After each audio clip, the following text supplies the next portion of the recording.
Saturday night for our first 2023 photo review, January 7th. All right. I think we probably have a lot of people in here. I got to make sure I get over here and shut down the audio on my other. Come on.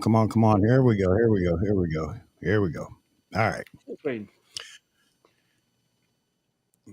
All right. All right, folks. I'll wait for the chat to migrate over here. I know we got quite a few people over there already. I thank you all for that. That's fantastic. Oh, man. Let me see. Discussing how many likes you got before it starts.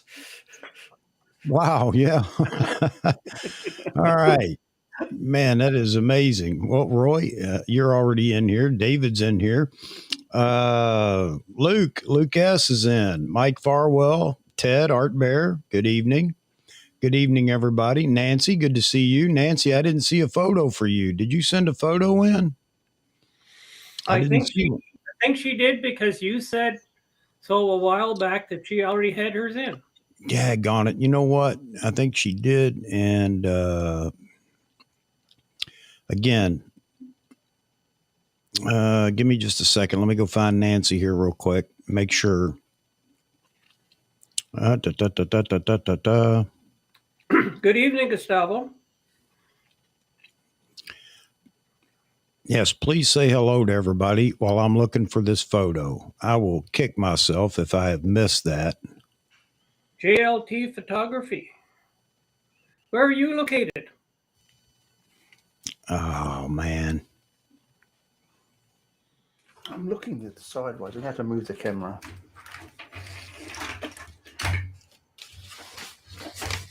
I got it. No, I don't. That's the old image. You don't got it. I don't got it. I do not got it. Nancy, did you send a photo in? I am so sorry. I can't find it if you did. She said she did. Yeah, I got, Dana said the same thing, and I finally got his downloaded. Daryl, how you doing? Albert, how you doing, Albert? Oh, man. Jeff and Leslie. Nancy should get hers in right away, because she's supposed to be pretty close to first. Yep. Let's see. Yeah, sold it and forgot. Yep. That's exactly right. JLT Photog. How you doing, sir? From Buffalo. All right. You're in my neck of the woods, so to speak. I'm down in Connecticut, down around Danbury. So how you doing, Sanjit? Good to see you too. Eric, good to see you. It's okay if you don't have it. I'll send one next time. Well, you can send it now if you want, if you would like. I'll make sure I download it. I'll put you right in the beginning here. John Ishii, how you doing, buddy? Kevin Nordstrom, good evening. Quite a few people already in here. Wow. All right. So, one of the things I wanted to talk about, well, there's Rakesh and Mr. Joe Stroud, is David is working on some ideas here on how to rate photos or just for fun. And what I'm going to do, David, is I want to get you, once you have it to your liking, send it to me, and I'm going to download it, and I'll put it up in a post and let everybody look at it and see what recommendations anybody might have for it. It might be fun. Michael, how you doing? Long Rider, how you doing, Jeff? Good to see you, buddy. All right. Well, you can see one of the photos up on the screen behind me there. And tonight I actually have, let's see, I have a Word document. So all the photos are in order, and I have whatever information you send about each photo, so we can keep track of them that way. I might have to bounce back and forth between documents, but I'm sure you guys don't mind that. Mr. T-Mid just sent me a photo a minute ago. Got that downloaded. And let me see. Let me go back here. Checking. All right. I think we're good right now. And again, Nancy, if you want to send a photo, whenever I get it, we'll just plug you in. I will pull your photo up. All right. All right. One man show going here. One man band. Oh, but you didn't resize it. Okay. All right. Been raining here in California for days. Yep, we really need it. I know you guys do, Greg, and you're going to get more. There's more coming all week. There's another 3 different storms coming through the West Coast. And, you know, I know that it's tough getting all that rain at one time. It's going to cause a lot of problems out there. I think it already has. But the one good thing is you're refilling the aquifers out there, and that's a big deal for California. Throw this up here real quick. Albert, this week Panasonic completely eclipses and drops the sledgehammer on Sony, Canon, and Nikon in the field of focus tracking for video. Yeah, you know, there's a lot of talk about it, the SL5 II, but I'm wondering, you know, how good is it? Because, I mean, it seems like the camera wasn't even in anybody's hands, and they're already talking about it's the best camera on the market right now. And I hope it is a great camera. Don't get me wrong, but it just seems like. I'm glad they fixed their autofocus problems. Yeah, well. That was sad. Yeah. It deserves a better autofocus on the older ones.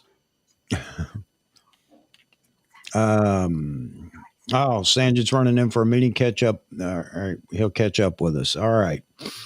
All right. So I'm watching the comments over here. All right, ladies and gentlemen, if you guys want to kick it off, I thought I'd just wait and make sure we got most of the regulars in here before we kicked off our photo review. Remember, this isn't a critical critique. We're not doing that here unless you actually want something like that. Then, of course, we'll let all the experts weigh in. This is just showing off your work. This is an opportunity for everybody to do that. And there's been a lot of participation over on Nikon Amateurs Group channel, Facebook page. I appreciate that. A lot of wonderful photos over there. So if you all have been over to the Facebook page, Nikon Amateurs Group, which, by the way, I'm considering changing the name to AP Studios Group because it's more inclusive, or it sounds more inclusive, of course, than just Nikon Amateur Group. And I've asked over there on the page what people think and make sure that I don't do something that's going to disturb the cosmos. I do need a corporal. I need a Steven. That's what I need. I wonder if Fro would let me borrow Steven for a couple of months. As long as Fro keeps paying them, you'll be all set. Yeah. Absolutely. John Ishii says his lovely wife Diana sent in an image. That's great because she's a fantastic photographer. For those of you that haven't seen her work, you get a chance to see it tonight, and I'll have to drop her links in the description. Nikon has patented a new sensor Eric's talking about. Yeah, I saw that. We don't know what it is exactly just yet, and there's a lot of speculation on it. I'd like to think that they're going back into their own sensor business for cameras, but I don't know that they have the production capability to do it. P5 was the last real Nikon sensor, pro level. Yeah. Unfortunately. And no, Mike, I don't have any other information other than, what we don't know is the size of the sensor. Is it a 1-inch sensor? Is it a 4/3 sensor? Is it a full frame sensor or a APS sensor? I don't know any of that. Okay. Nancy says she just sent her photo. That's what I was waiting for. Let me make sure I got it. Has to be full frame, or it's one of those super fast 1-inch sensors that they were developing. One or the other. Yeah.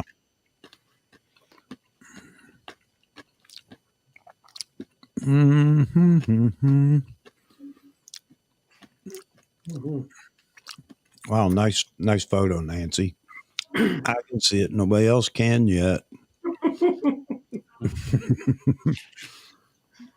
All right. People are getting tired of me playing Transparent here. picture. Yeah. Move to. Now, where am I moving it to again, Chuck? Where are you going? Let's go here. Nope, can't do that. Other. Got to do it the hard way. Got to do it the hard way. And now I have to. You're welcome. All right, let me go to the folder. Sorry, guys. I got it, Nancy. I've got it in the folder. I'll just have to move it here in a minute. Oh, a lot going on, a lot of moving parts. Steven, help me. All right. All right. Now I'm back to the stream. Yeah, it looks nice, Nancy. I'll pull it up here in a second. We'll just we'll start off with that because I know that you were first, but I can't find the email anymore. Not unusual for me. So a lot of things are going to change this year, folks. I don't know how fast it's going to change. One, I got my storage set up. You all know how I was trying to get that done. That's done now. So now it's a matter of ironing out some of these kind of bugs. And yeah, exactly, Jeff. I talk to myself all day long. My wife's always asking me about it. She says, "Who are you talking to?" It's either I'm talking to myself or my cat. But he does talk back to me. When I start talking back to myself, I'll be a little worried or hearing voices in my head. All right. All right, that's it. I'm going to pull Nancy's photo up here, folks. I think. We go. We will start. Oh, come on. We will start with hers. I'm just going to go all the way to the end and grab it. And the reason we're starting with hers is because she was already entered, and I just didn't get it in the folder. I told her I would, but I didn't. All right, here we go. All right, Nancy, beautiful photo. I love the leading lines, the clouds, the beach, everything's pretty cool. What do you guys think? Kind of makes me wish I was back on the East Coast, except our trees are different. Yeah. Looks nice and wide. I like wide. I like wide angle. Yeah. You know, and this is one of those photos. If it was up on the New England coast, not that I suggest everybody come to New England. It's a nightmare up here, but and a lighthouse is sitting all the way down there at the end. Man, that would be just the most beautiful leading lines heading to that lighthouse, wouldn't it? Mm-hmm. But still, beautiful photo. I think it's fantastic. The lighting in it that you've captured, Nancy, is great. Oh, here we go. This helps us understand. Day before Hurricane Hermine and Carabel, Florida, or Carabel, I guess, Florida. So that's what's given us all these colors and everything else with the clouds and whatnot. Cool. I like it. What do you guys think in the chat room?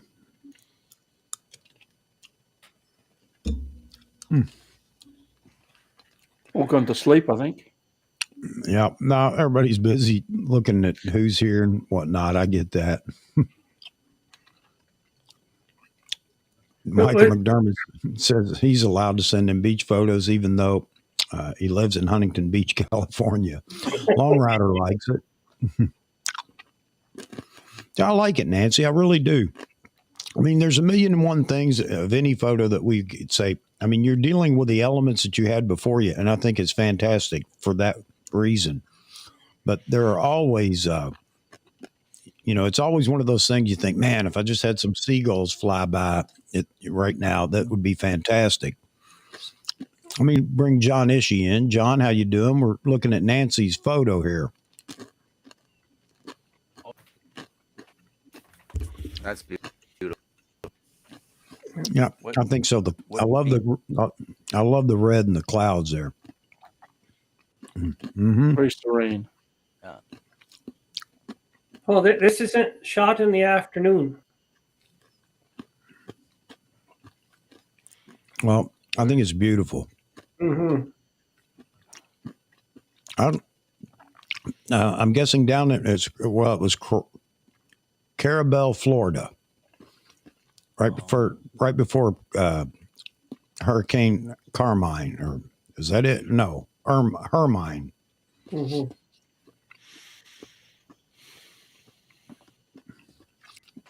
What'd you shoot it with, Nancy?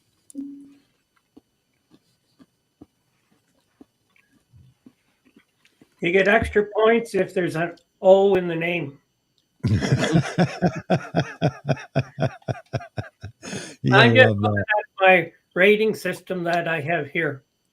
And you get 2 points for a D4. Yeah. All right, great. And she gets extra points for an older camera. All right. Good camera. I love it. Yeah, I'll tell you, I loved my D4 too. I still do. Yeah, well, I guess I could still love it, but I don't have it anymore. Yeah, it's beautiful, Nancy. Mm-hmm. Call line's open too, folks. Anybody's photo comes up and you'd like to call in, or if you just like to call in and talk about a photo, that's fine too. All right. Thanks, Nancy. Sorry I didn't have it in there stacked, ready to go, but I'm glad you got it to me and we could at least get it up here on the screen. We give grip bowls, is what Hassan says. Oh, she loses points now. It's an 8-10. Yep. That's only 8 years old. Is that okay? We can hear you, John. Just a chuckomail. Is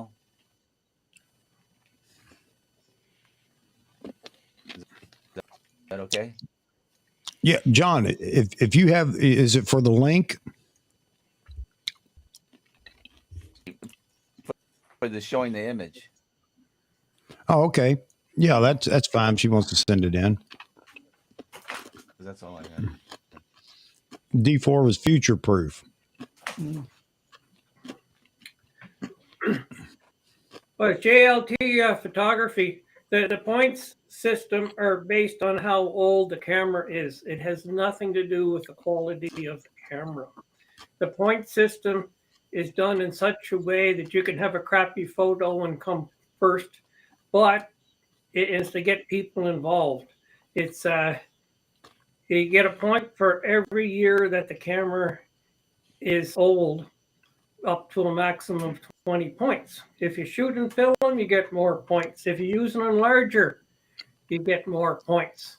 And it is all to get people involved. Like if you got an O in the name of your camera brand, you get a point. And you get points for likes, and you get points for subscribing. But you lose points for your age. So if you're 60 years of age, you better have quite a few points just to break even. And what happens with this is that everybody keeps track of their own points. Whoever gets the most will win a prize. Whoever gets the least wins a prize. And your big prize is you got bragging rights for an entire month on AP Studios. Now, isn't that worth something? There you go.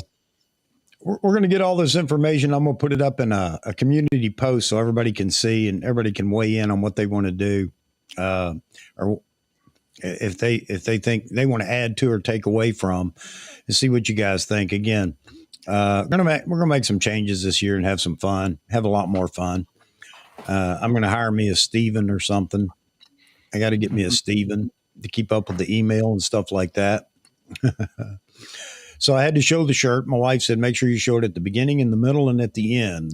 Don't forget to like and subscribe. She got me that shirt for Christmas just so I wouldn't forget. Oh, man. All right. Thank you, Nancy. let's move on. Let's get into our what? Get into our list and we get back to the beginning.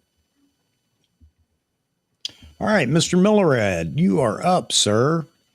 And let me go back up. Let's see. We want to do this, and here we go. So here's Mr. Milorad's photo. And hang on. Now I grab my. Come on. Well, now I can't get my. Come on. What's going on here? There we go. All right. My Word document up. Milorad. It's a Nikon Z6 24 to 70 f4 at f7.1. ISO 1000. Exposure 1/6 of a second. Handheld. If I'd had a tripod, it would have been much better. Just had some quality time with the family in Dubai on the way home. So he took a photo. Mistake I made is aperture f4 would have done just fine considering the distance of the subject. Agreed 100%. Could have saved you a little bit of ISO probably. At that distance, everything would be in focus. You're absolutely right, sir. But still, nice photo. And here's where we get to zoom in and you'll see how nice it is. And this is come on. This is at 100%. Do we get to see Joe McNally hanging from the top of it, or? let's zoom out, and then we'll go up here to the top. Look at the top. There he is. Yeah, Joe's replacing the light bulbs on top. Yeah. But man, what a building, right? In Dubai. Fantastic. Very hard to get the lighting of the building and the sky as well. They did a good job. He did good there. Yep. I mean, just for grabbing a snap on your way through town, man, that's not bad. I like it. It's very hard to get the sky and all the lights in it. Yeah. That's What's that, John? Building.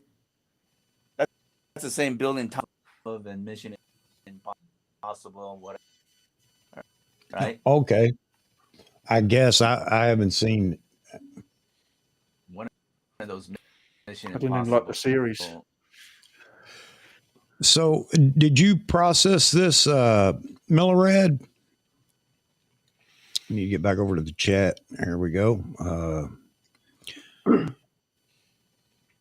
Yeah, Daryl says it must be incredible to see in person. I would guess that is true. It's probably really fantastic.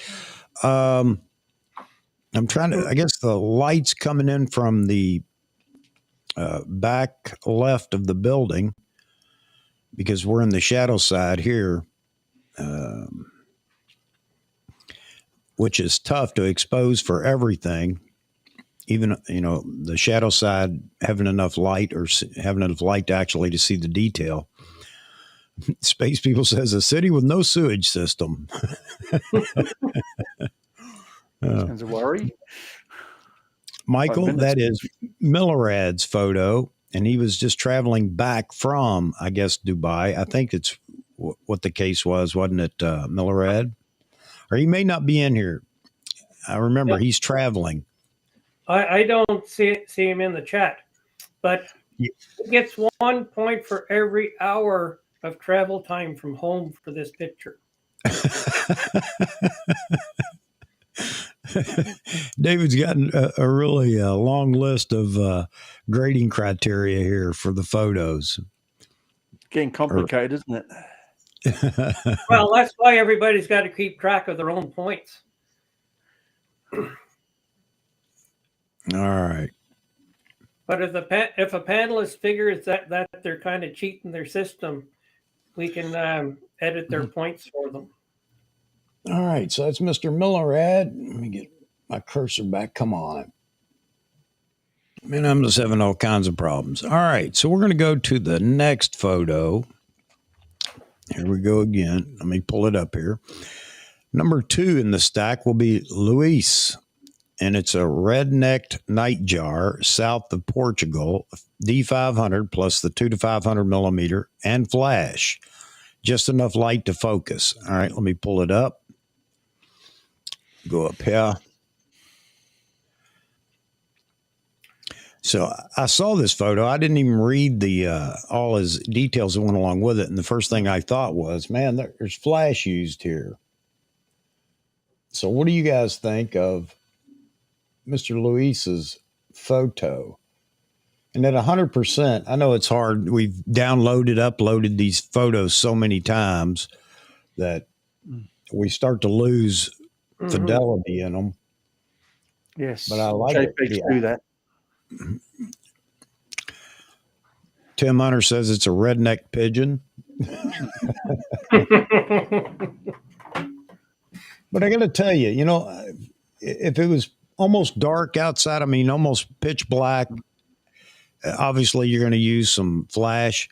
The flash isn't overbearing. And the only problem with it is that when you have no light, I don't know. It just, without some environment, it's really tough, Beautiful picture of the bird, but yeah, it's just difficult to get a phenomenal shot without some environment in it. I don't know. What do you guys think? I think the flash needed to be a bit more off camera. Yeah. And you can see it's perfectly centered. It's on camera looking at the eye. I love the D500 for low light. Mm-hmm. Extremely hard to focus. Yes. Yeah. And Luis is saying you do need flash. I understand that. I think you did well by not overexposing the bird with a flash, and that's an accomplishment in itself. A lot of people might not even understand how to do that. Of course, with TTL today, it's a little bit easier. I get that. But if you're in manual flash, this is tough. All right, John, I'll check here in a second. But I do look at that. Long Rider knew. Luis told us that in the beginning, but I don't know how you people keep up with all these bird names. I really don't. I'm with Z Wade, man. That's the lesser pigeon right there. A brown pigeon. Yeah. And somebody said the redneck pigeon. Cool little bird, though. But yeah, I like. Somebody mentioned the branch here, the way it's bent and everything else. I agree. I like that. There's Michael has a question on points for using a Fujica camera. It depends on the age of your camera, how many points that you get. And the idea is to get people to use older, or they have an advantage of using older equipment versus a new one. Because if I used my Z9, I would get almost nothing for it. But if I hauled out my D750, I would get quite a few points for that because of the age. Yeah.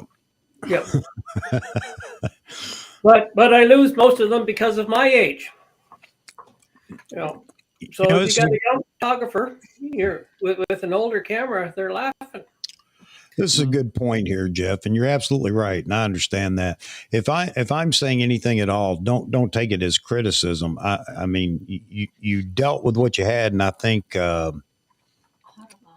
think you did fantastic. Again, just lighting it without overexposing with the flash is a major accomplishment. My point was not that you could have done anything different in this situation. It's just, it looks so much better when there's some kind of environment, no matter how dark it is in the back. But I understand here you weren't going to get that. Very difficult shot. Yep. So congrats on getting it, period. And, but you know what I would try? You know what I would have tried? Well, I don't know how long the bird's going to be there. I'm acting as if the bird's just going to sit there and pose for you while you played around, which isn't the case, I'm sure. I might have tried dragging the shutter. I don't know how much he was moving, but if he was there, maybe a little bit slower shutter and with flash. And I think I like it. Don't get me wrong. I'm going to back myself into a corner if I don't shut up. I like it. Okay. All right. Get the shot, then try and get some background on the next one. Yeah, there you go. Right.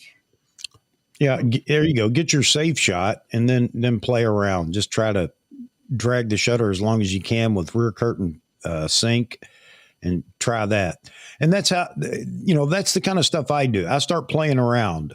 I don't even get the safe shot. I'm already stupid and I'm trying to do it right at the beginning. And of course, the flash goes off and the bird will fly away or something like that. But yeah, that's learning lighting too. So I'm still learning. I'm still playing with it. That's why I thought of that. I would give that a try. All right. Yeah, Daryl, I agree. He didn't stick around. Yeah. I know that. Yeah. All right. But hey, great effort on the flash. Yeah. So many people can't use a flash the right way. Let's see. He went away after the safe shot. Yep. I wonder why. Yeah. But I'll tell you, and again, I'm not picking on you, Luis. I don't know. Maybe you're a flash expert because it looks good here. You're a lighting, guru because it does look good.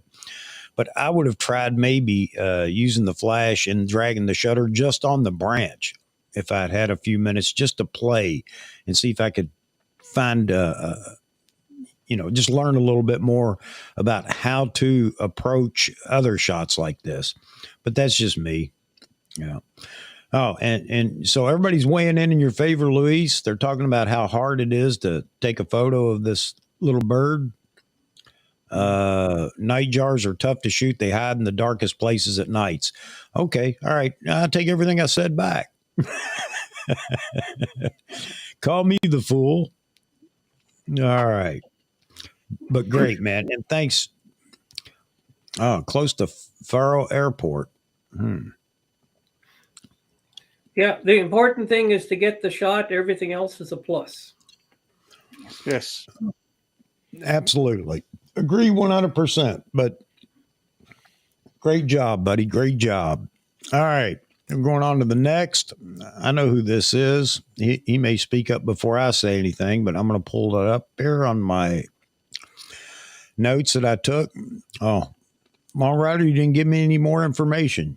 You sent me the photo. So now you can speak to your photo, sir.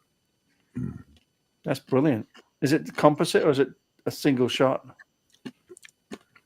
Let's see.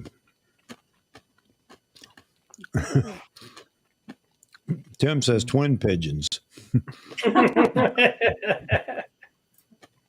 I know where all my jars are in the kitchen cabinet.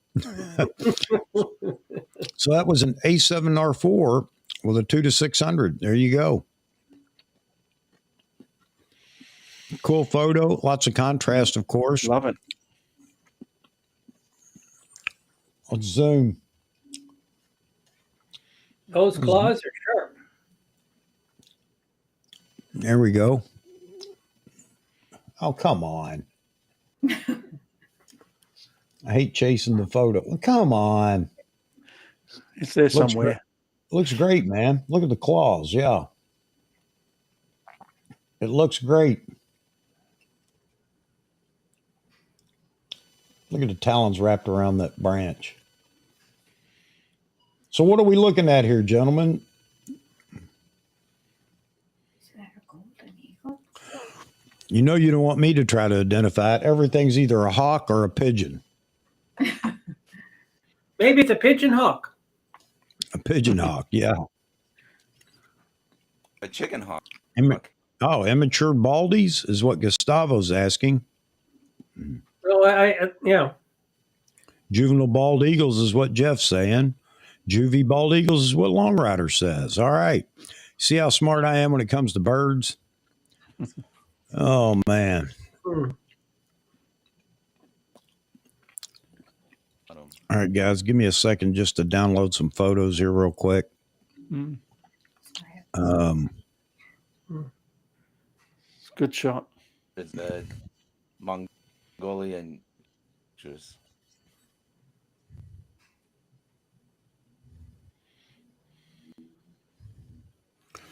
All right, I got them here. Let's see.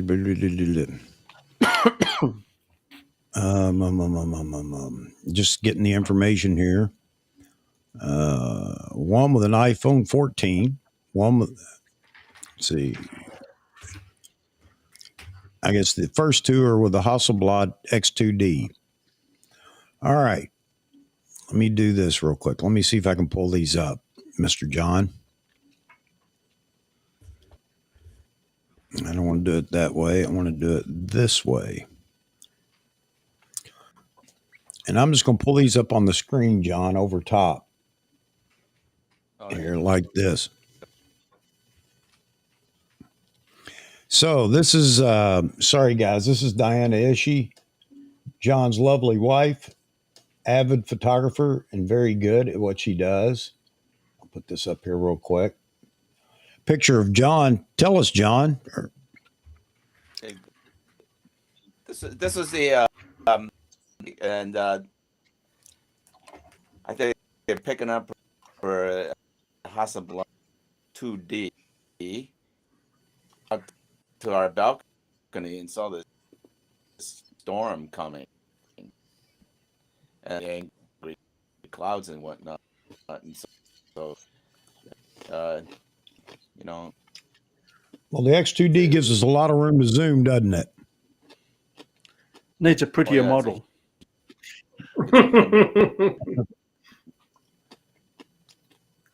I mean, this is what Mm. I think she's fine. She could, Man. then Mm. you know, I'm the so there's no other model. Just stand there. John, your audio's Oh. breaking up a little bit on us. Oh, All right, cool. Let's grab the next one. Hang on a second. Oh, I like this already. This is with the X2D as well. iPhone 14. No kidding. No, and not only that, it's the front only. You know, not the main camera. So, one of the things you guys will learn about if you go check out Diana Ishii's photography, she's got an eye for composition and lighting. I mean, He put this. Couldn't believe it. Someone was taken with the iPhone 14 on the first day of 20, inspired by an American painter. I'll tell you what, the iPhone 14 did a good job here. I will say. To 8 gigapixel. Looks I'm like a just looking painting. at- yeah, it does. I'm looking for noise in the shadow, and there's very little. Isn't it? What they can do with Nice composition, though. yeah. So, but anyway, it's American painter Edward Hopper tried to. Yep, your audio's still breaking up, John. I think that's what's getting us here. Can you hear me? I agree. Hello? Yeah, there you go. Yeah. So anyway, yeah. So she's the American painter. I agree with Nancy. The yellow towel on her head is just the colors. It's fantastic. I like the light. I like the composition. I like everything about it. But then again, we're talking Diana here, who just seems to have an eye for all these things. Did you do it, or did she take it, or tell you how to take it? So while I was doing this, so she just propped the iPhone against the. You're breaking up bad, John. We're losing you every other word. Oh, wait. No. I'm on Safari. That's why.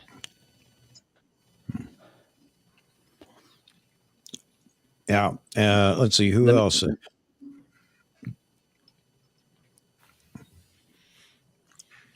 You want to jump out and come back on Chrome? Yeah.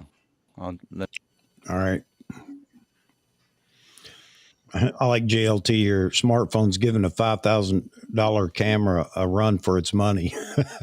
Yeah. It's like Ansel Adams says, the 12 inches behind the camera. Oh, there's my lovely daughter. I love you too, baby. There's my baby girl, Miss Courtney. Mm-hmm. And I want to make sure everybody knows that she, by the end of the month, will be a licensed journeyman plumber. Can you imagine that? A beautiful little petite thing like that being a plumber. I'm proud of her, though. So she can fix all the problems you have with your house now, Chuck. Well, I wish she could if she was close enough. Yeah, I would definitely be begging my daughter to come help me out. I know she would too. Mid-February, a licensed plumber. I couldn't be more proud of her. Okay. All right, Mr. John. How's this? Is that better? Yeah, sounds much better, man. Okay. All right. Let's move on to our last one.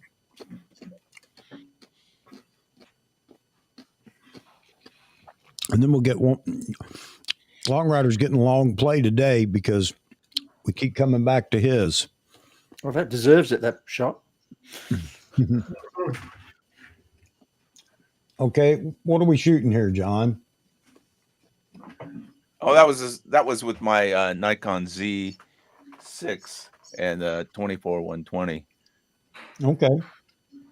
Well, Just shooting some mean clouds and stuff. That looks pretty cool, but let's zoom in on the Z6 here and see what we get. Oh, wait a minute, don't need to do that. I'm not in bridge, so I can't do that. Yeah, it's pixelating, but still it looks pretty daggone good to zoom in. We're probably at 200 to 300% here. Yeah. I mean, it's just plain Z6, but I love that 24-120. I mean, and that's what I was going to say.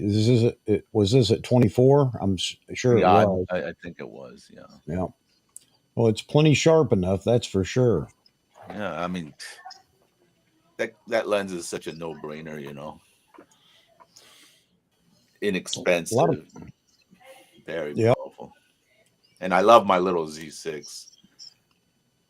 Oh, that's what I'm on right now. I think that's what. Right, Chuck? I mean, there's something about it. That little guy is just such a powerhouse, and I can't justify a Z6 II or whatever, Well, I have a Z6 II as well that's sitting over there, and I have the Z9, and I'm going to add the Z8 to it here real soon.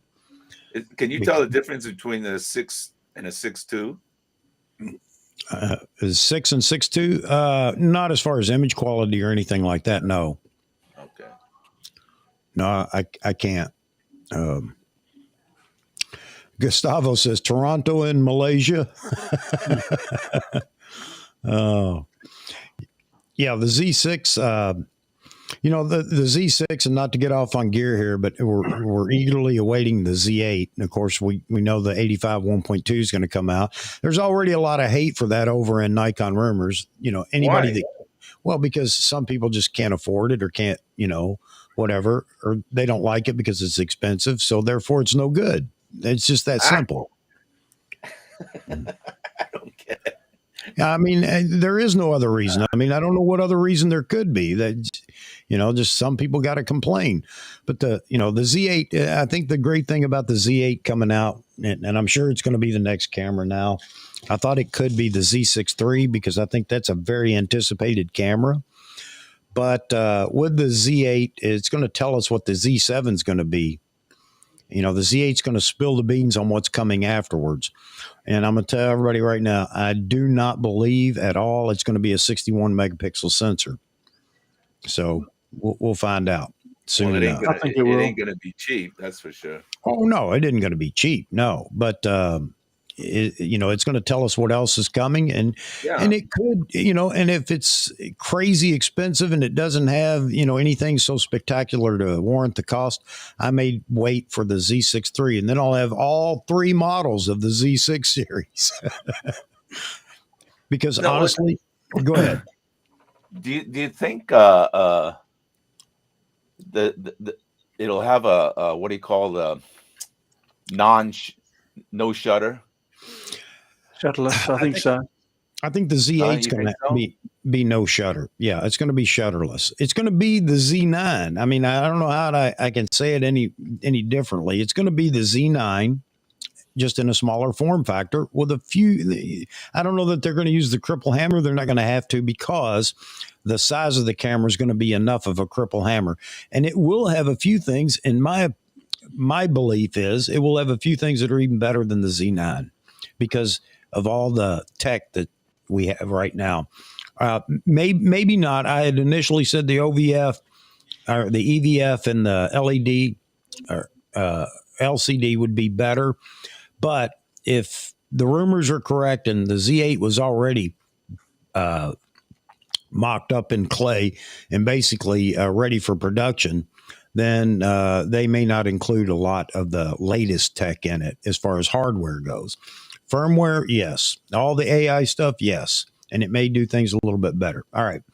I don't want to get off on gear, but I know, but that's coming up in later streams for sure, because we're in that season, and CP Plus is right around the corner. I think that's where we're going to hear about it. Yeah, you're right. Global shutter, no, I don't think so. I think Nikon's got the shutter controlled enough now. The only thing that everybody's complaining about is for lights, sync speed for lights. I think that's firmware. I think that they can make that happen. So get ready for that to be a whole lot better in the Z8 as well. I use local shutter. Very disappointing. I support local shutter. Yeah. Global shutter. Keep your shutter at home. Yeah, all the globalists are looking for that shutter. No. Yeah. Mm-hmm. All right. So, hey, Jeff, thank you, man. It's a beautiful photo. It's cool. I like it. 2 juvie eagles. I'm glad I learned something tonight. I'll forget that next month when somebody puts up a juvenile eagle. I'll ask what it is again. I've changed the sky to blue. Thank you, baby. Love you too. Wow, that's so sweet. Mm-hmm. Say hi to my babies for me. My grandkids, my grandbabies. All right. Jeff, thank you, man. Thank you very much. I like your photo. It is cool. Let's go on to the next. Well, Stephen's not helping me here. Stephen, there you go, Stephen. Thank you very much.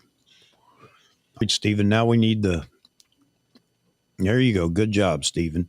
This is Lee Rothman. You guys may have heard him in here last week or week before. I can't remember. He jumped in for a few minutes. Lee was a big Canon shooter. Loved Canon.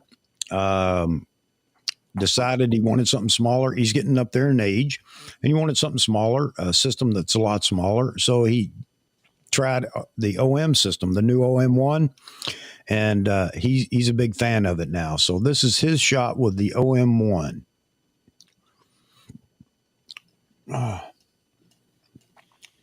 This looks like the east side of the pond. Yep. He told me that it. Oh, come on. He told me that it was a nothing shot. He just wanted to show everybody what the OM1, how the OM1 rendered and whatnot. It's hard. I can't blow it up here without it pixelating because of I ask everybody to send it no larger than 2048 on the long side. I try to keep these file sizes down. Sorry about that, folks. It's really not.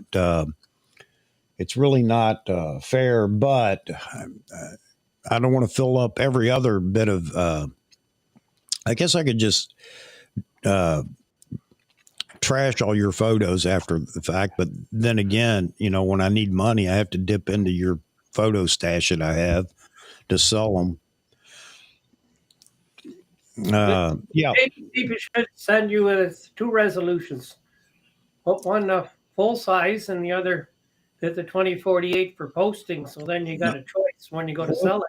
Well, yeah, well, that's true. I guess I could make my money back and hire a Steven to, help me out, but let's not add any more work until I get Steven hired on. Oh,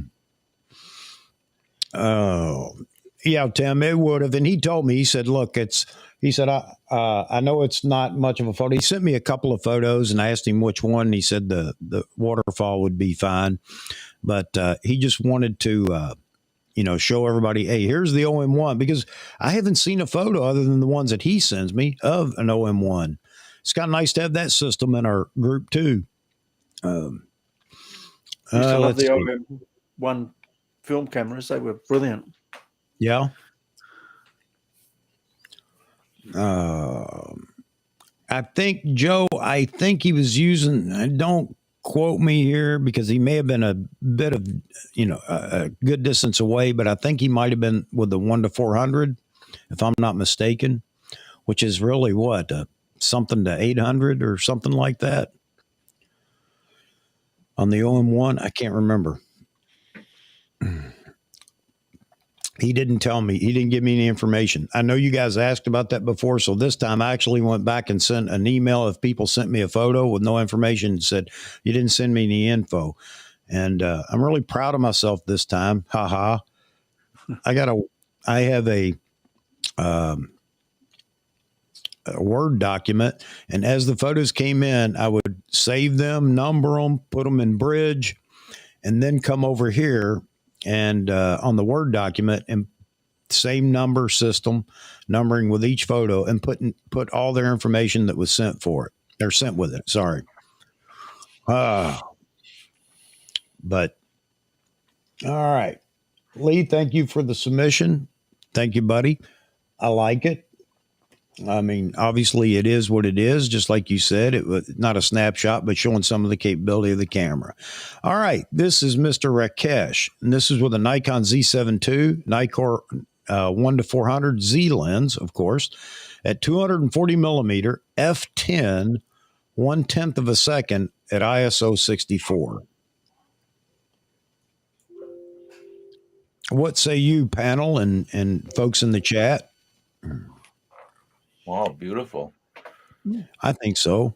Nice color. Mm-hmm. I think well done on the sky. I like pinch the sky for another image. Well, you know what? Here's those amber waves, that we hear about. Amber waves. Beautiful. It's a beautiful skyline. I like the hayfield here. It kind of reminds me, it's one of those photos just like Dana's last month. Remember the wagon? There's just an appeal to it, just to look at it. Even you're just looking at hay bales, but you still want to look. And there is detail still in these bales, by the way. Let me find my cursor. See, there is a little bit of light from the sun on the foreground, and I think if they had just a little bit more, it would look quite a bit better. But that's just my personal opinion. Yeah. Sorry, folks, trying to find the best zoom. But I mean, there's still plenty of detail in this. Yeah. Of course, with the Z7 II, there should be at 45 megapixel. It's got plenty of resolution, but beautiful photo. Yeah. Nancy says she likes the hay, like to see the rays hitting the bales a little more. Yeah. Mm. What's funny is that it seems to be shadowed here for some reason because the sun is obviously off to the right. I don't know if you can see there. It's just outside a frame. So I don't know if maybe there's a big mountain range or something over here that might be shadowing this hayfield. I don't know. But still, beautiful photo.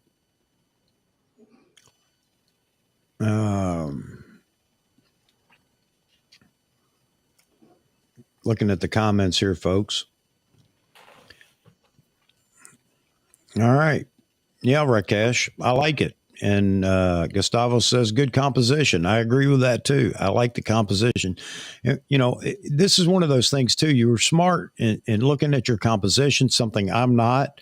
And I would have cut that last hay bale over here to the left probably in half, and that would have ruined the whole composition, because I wouldn't have taken the time to actually make sure that all the hay bales were either in or just cut out, you know, something that I couldn't get completely in frame.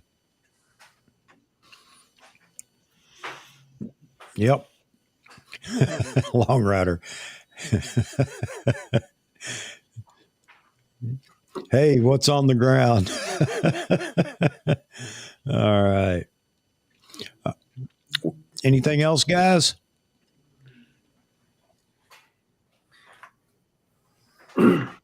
David, Roy, John? It is a great photo. It is good. It looks like two photos joined together, but it is a good photo. Yeah, it's balanced well. All the hay bales look. You got a foreground, middle ground, background. So we talked about this a while back, talking about rule of thirds and horizon lines either being on the upper third or lower third. And here it is. It's pretty much almost dead center, almost. Okay. Does that hurt this at all? Not at all. Rule Not of at thirds all. is overrated. I agree. I think we get too caught up in some of those things, but I think it works. And now, would it work as well if you didn't have the hay bales? I don't know. I don't think it would. It has to You have gotta have the something. hay bales. Yeah, but I mean, if you didn't have the hay bales and you took the same photo, you'd have to move the horizon, I think. What do you guys think? You have to move it down quite a bit. Yep. Yeah. You're right. So there you go, folks. Rule of third can be violated. If you have something interesting in the foreground, I would say that maybe that takes precedent over where the horizon line is, because it definitely works here. As Long Rider says, you know, that's a wall hanger. I agree. I don't think that it should be called rules. It should be called suggestions. Exactly. So Yep. often they should Mhm. just be a suggestion. Yep. Because I could follow all the rules and come up with a piece of crap. And I could ignore them and have something that's pretty decent. Yeah. Greg says, I think the weight of the hay bales balance it. I agree, Greg. I agree. I just wanted to bring it up because we always hear, you know, all the experts, and there's always a youngster that's been in photography for a year and a half, 2 years. He's watched every YouTube video out there, taken every online course there is, and he's learned all these things. And he'd be the first to say, well, the horizon line's off. In this case, it may be based on the typical rule of thirds for horizon line, upper or lower, but it works here. And I think it works real well because of the hay bales. And that's pretty much the reason. If we follow So- rules, all the pictures would be the same. Exactly. Well, they almost are if we follow all the rules, aren't they? That's why there should be suggestions. Yep. Mm. Like in Alberta, our land slopes quite a bit in the west, you know, and there's no such thing as a horizontal horizon, you know, Yep. because when you got the big pointy mountains on one side and this on the other You know, side. You know, that's a good point. And here's another learning point for all of us. I mean, I'm not saying I'm going to give you the point to learn, but it's a discussion. You know, that's one of the other things. Everybody talks about horizon line needs to be horizontal or straight. But I don't think that they actually mean that in that every photo, no matter what. However, you get locked into that rule of I got to straighten the horizon line up. Not always the case, because a sloping horizon like here actually adds something to it. You can feel that. You can feel the terrain that you're looking at because of that. That's my opinion. I don't know what you guys think. Mm. Well, you can see the hills in behind because of the way the horizon is. It's kind of like there's three horizons there. Yeah, You now can- pick which one that should be level. Yeah. And you can feel the slope looking at this photo. And Oh, it's yeah. almost like it's coming back up where he's standing taking the photo. Yeah. Cool photo. Agree with you, Long Rider. Wall hanger, man. Good job. Good job. All right, next. All right, here we go. I think our photographer is in here. This is Mr. Joe Stroud, and he says, just a horse whose back kind of mimicked the background.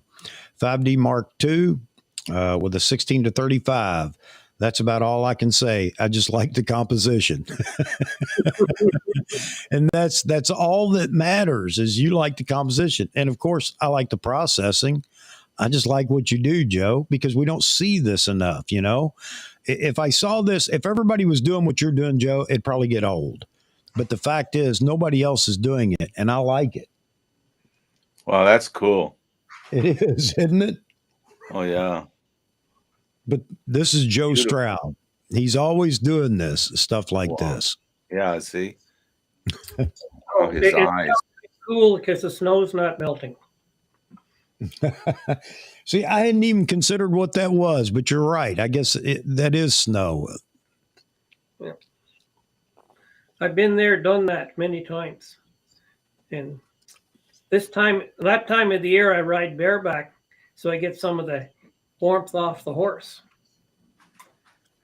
Yeah, and you know, again, here's another creative mind. You know, Joe, he's always looking outside the box. Joe, you don't ever look in the box, do you? I like it. I love it because your photos rock, man. It seems like every time you submit a photo, it's something we've got to talk about. You got the Joel Grimes thing going on. I mean, it's not a composite. Don't get me wrong. It's just the Joel Grimes thing. It's different and it's cool.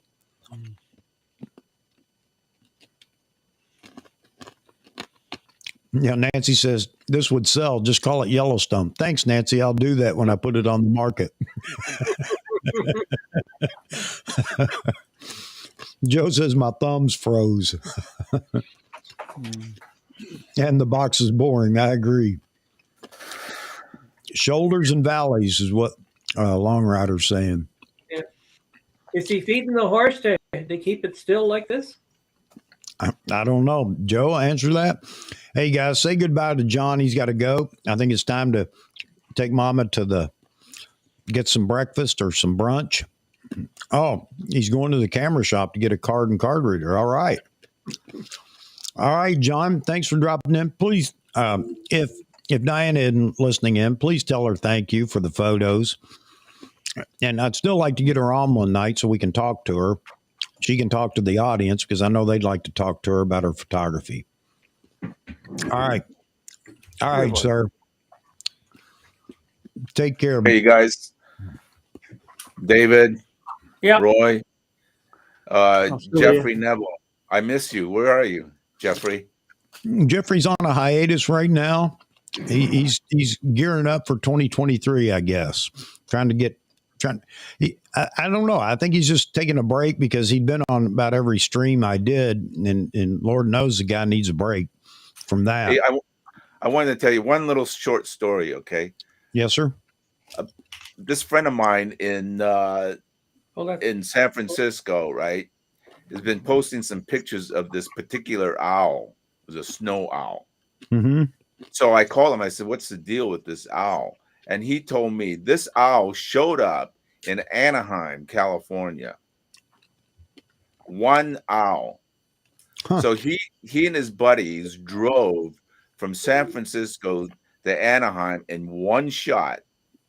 That's about an 8-hour drive. Wow. To take a picture, and there's this 1 hour, and there was over 100 photographers from all over the country, from Utah, you name it. They were there to take a picture of this one owl.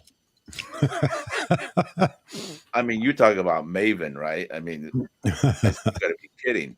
We took the pictures, and then they hightailed it back to San Francisco. Wow. Man, I said, you guys are crazy what you do for a bird. And then it apparently landed on somebody's yard or something, and then they were handing out, lemonade for everybody. But it Yeah. goes to show you these bird guys. I mean, they will drive to the end of the earth, to take a picture of something. You're right, but that's what makes them so good. That's why I'm no good at it, because I might walk across the street to my neighbors if he called me and said, "Hey, I got an owl in my backyard." Or I'll watch it on YouTube. Everybody's talking about snow owl in California is pretty unique. So I guess that's it. If you got birders out there you go. They got to fill the bucket list. Now I got a snow owl photo. Exactly. All right, you guys. We'll see you next week. All right, John. Take care. Thanks, John. See you later. You bet, buddy. All right. All right, folks. So anyway, Joe, again, knocked it out of the park, man. Incredible photo because it's so unique. I love it. I just love how you shoot, man, or how you edit, your compositions, and then the editing is phenomenal. I think so. Nancy says, as far as the owl goes, I would do that if I were bored, but that's rare. We stay too busy. Yeah. I wish, I do stay busy. I'm not so busy that I couldn't do a little more, but I got to tell you, with everything else going on, I don't have time to go drive, 2 or 3 hours away to go take a few photos or whatever, and then come home. I mean, right now I would have a swimming pool in my basement, and I don't want that. Gustavo says, Joe, I take the hat off, and I agree. Fantastic. All right, let's move on. Joe, great photo. Let's go back up here. Let me click, and next photo. I wonder who this is. Let's see. This would be Dana Garrett. Let's see. At the Indianapolis Zoo, through thick, not so clean viewing glass is how he shot it with a Nikon D500. Here you go. One of my favorite lenses that I use for motocross, the Nikon 80-400. This is the D. I have the G. Wow, it's the D. Taken at 400 millimeter, 1/800th of a second, f/5.6 ISO 1000. Wow, 400 millimeter, and it's a D500. So are you saying it was actually 600 millimeter, or is it 400 millimeter after? Interesting. But actually, a beautiful photo.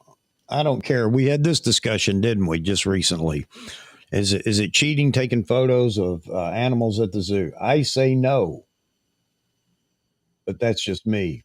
Man, I love this. I love this. The eyes closed. I don't know. It looks so noble. Yeah, great edit. I agree. Beautiful photo. I like the lack of background. Yep. Yeah. Well, this is the thing. I think this is something that has just started not too long ago.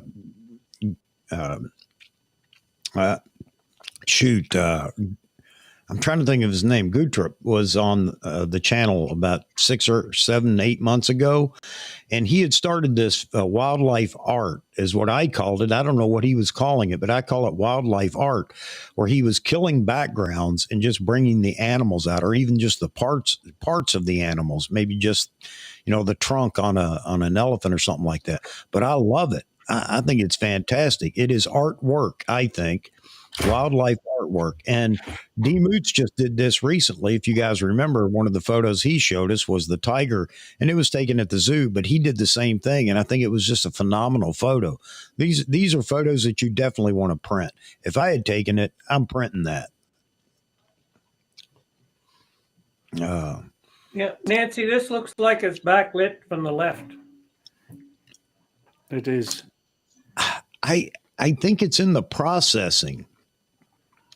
I really do. Yeah. Because Most that's of the what light is from the left behind, and some of the lights reflecting on the front of it. And this is where your editing really becomes something critical. When you can do this, you're not, maybe not a master of Lightroom or whatever editing tools you were using, but to be able to do this so that it looks like you have lit this. This is a cat that's sitting somewhere and you have lit it. I think is phenomenal. And you know that wasn't the light he had at the zoo. So he's done this in editing, and I think it's a phenomenal job. I love it. Mm-hmm. Yeah, Joe Mack said it's nice when you find light like that at the zoo. Yeah, Joe, I mean, it may have been something close to this, but I don't think this was all at all natural for the environment he was in. I think he spent some time and actually did some great editing here. And again, this is becoming a thing. And Sanjit was just in here earlier in the chat. Sanjit's been doing the same thing with some of his wildlife photos. And it's just beautiful art, I think. Yeah, everybody's going to want something in the environment, you know, the animal in the environment and everything like that. I think that's great. It's good as it is. Yeah. Yep. I just wonder who was holding the reflector.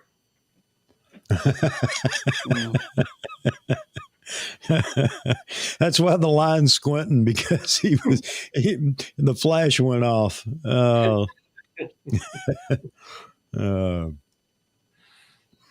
Albert, I will do that. You know what? If you're going to hang in here with us, just remind me when we get to the end of the photos here, and I'll pull it up. No doubt about that, buddy.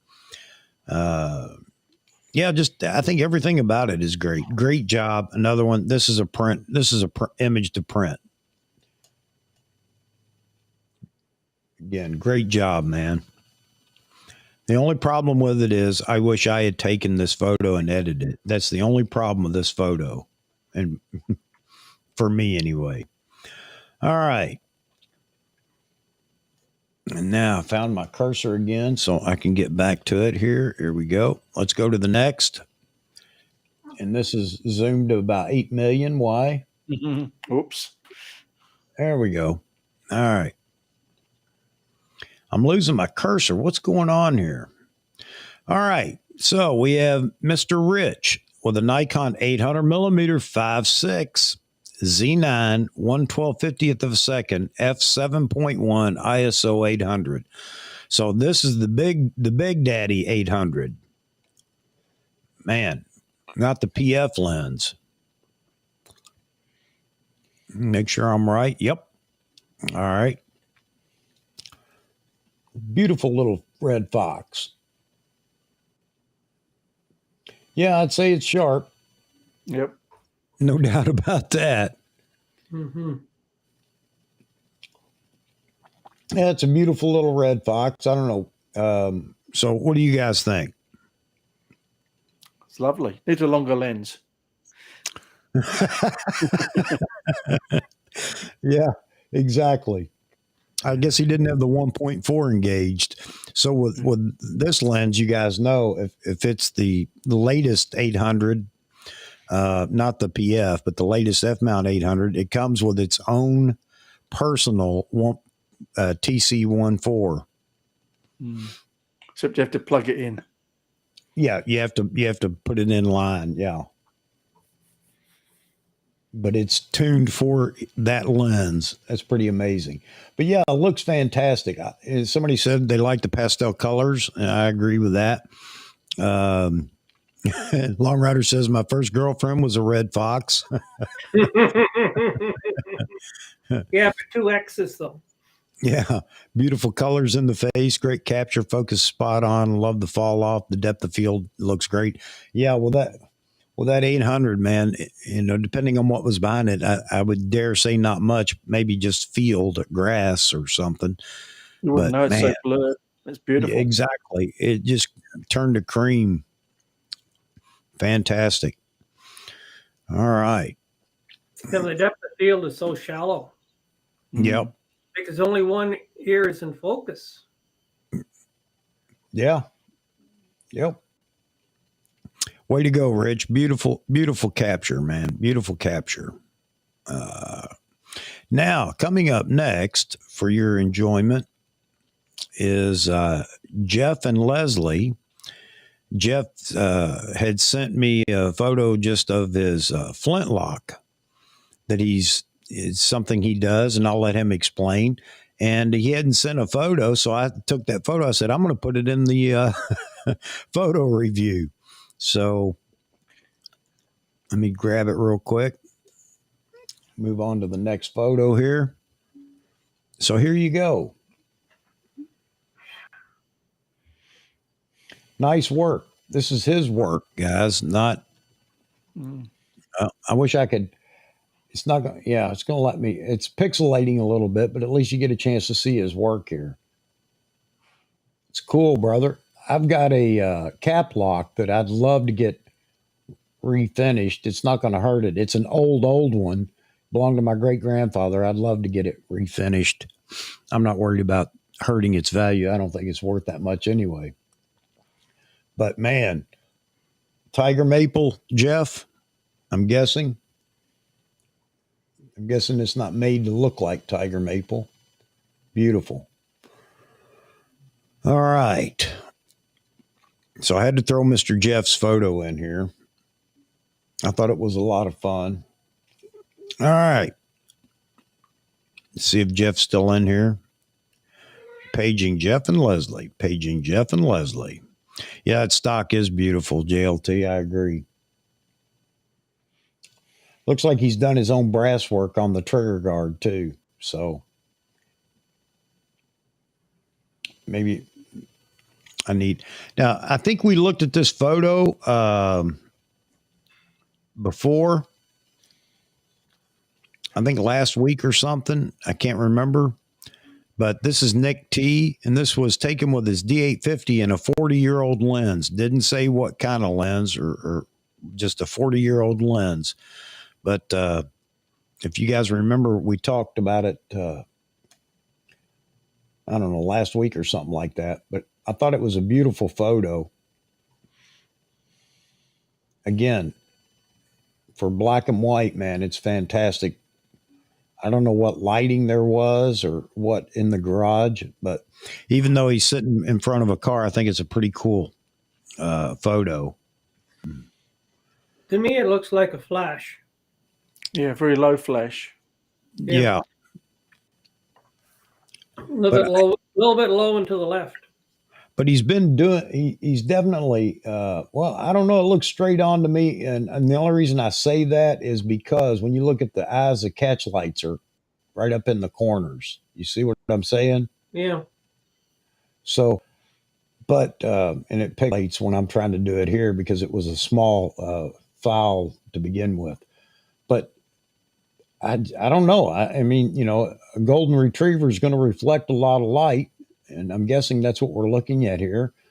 And because the ground isn't real lit up, so the light's pretty well controlled. I don't know what he had for lighting, but I think it's a pretty cool photo. I'd be happy with that if it was my dog. Nice texture to the dog's fur. Yep. Mm. All right, Nick. Great, man. Good job. Moving on. Here we go. Let's see what we have. We have Gustavo. All right, Gustavo, tell us all about it. I'm going to read the details you gave me. Let's see. Big Sur, California in 2012. D7000 Nikkor 12 to 24 F4G ED DX 24 millimeter. So it's at 24 millimeter ISO 200, 1/250th of a second, and 3.5 OEV. So 3.5. I'm glad you can blur those lovely waves. Yeah. Most people would blur the waves and it would spoil it. Yeah. So let's see if we can zoom around a little bit. We'll start from far to near. Yeah. I like it. I like the haze in the air. But this is big out in California, especially Big Sur. Isn't that a common effect to have some haze in the air out there? Seems like I've seen a lot of photos out there that fall into that category. Come on, man. That's a problem with Mac is you don't have that little roller to zoom. There we go. I like the color changes, and it's nice out in California. Well, I guess this has been a while, so 2012. Still a nice photo. What do you guys think? Very Let's nice. pick on let's pick on Gustavo because he's always sending me these beautiful photos. I want to pick on him. Nothing to complain about there. You're not helping me. I don't intend to. It's not my job. I think the animal is behind the bank to the right. Yeah. Because Gustavo's got to have an animal in it. Yep. Yeah. Yeah, it's a beautiful photo, Gustavo. Very nice, man. Very I like the red in nice. the foreground. It sets Yep. the whole thing off. Well, I think it's got enough distinction in different spots like that color and everything else. It kind of draws your eye around to see it all. Gustavo, no animal this time. Oh, Yeah. Rakesh says looks like a film shot. Yeah, out there near Monterey. So you could have gone and taken some photos of seals or what is it they have out there? Seals? Yeah, more seals than sea lions, I guess. But no, it's a beautiful photo, man. great, Gustavo. Yep. Did good. What are you doing with such a short lens? I didn't even know you owned a short lens, man. This must be the day before he brought his long stuff for shooting the end. Yeah, probably. Oh, man. Oh, all right. He said, Greg says it's 3 to 4 hours away from him. You need to go there, man. You ought to get down there, Greg. All right. Let me see what's coming up next. Oh, this is an interesting photo coming up next. All right. Let's move on. This is another one of those photos that I really like.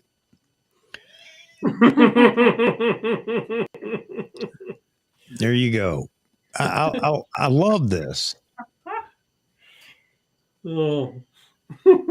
It's good how the reflections actually sharpen the person. Yeah, exactly. I love this, man. Are you kidding me?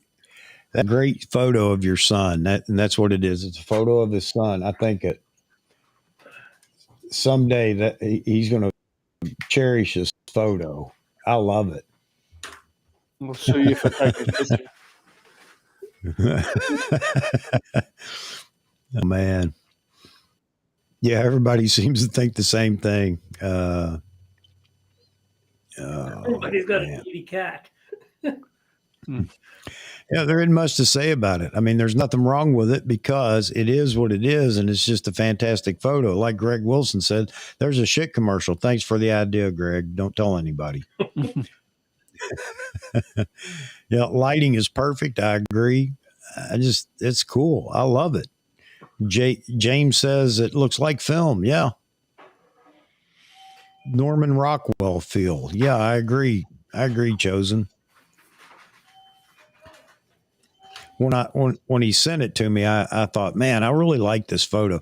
This photo, for some reason, it hit me as being nostalgic. I know it's not, and it kind of took me back to the photo we looked at from Mark Weston of the gas station. I don't know why, but I just wanted to search this photo too, even though there's less there. It was just, I don't know. I like, very good job.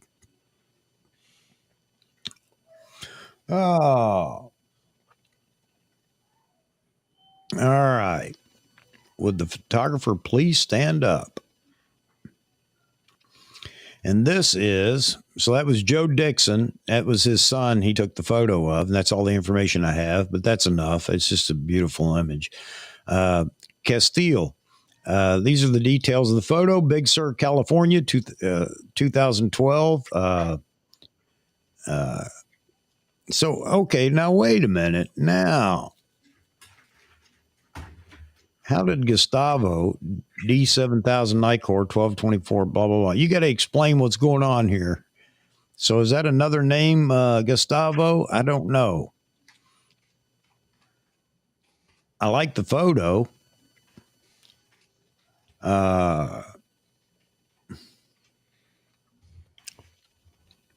I'm not sure.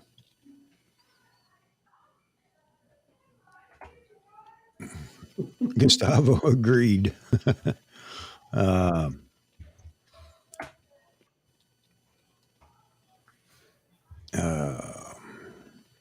Chosen by Design says, I've never seen a pretty model like that in a coin laundry in all my life.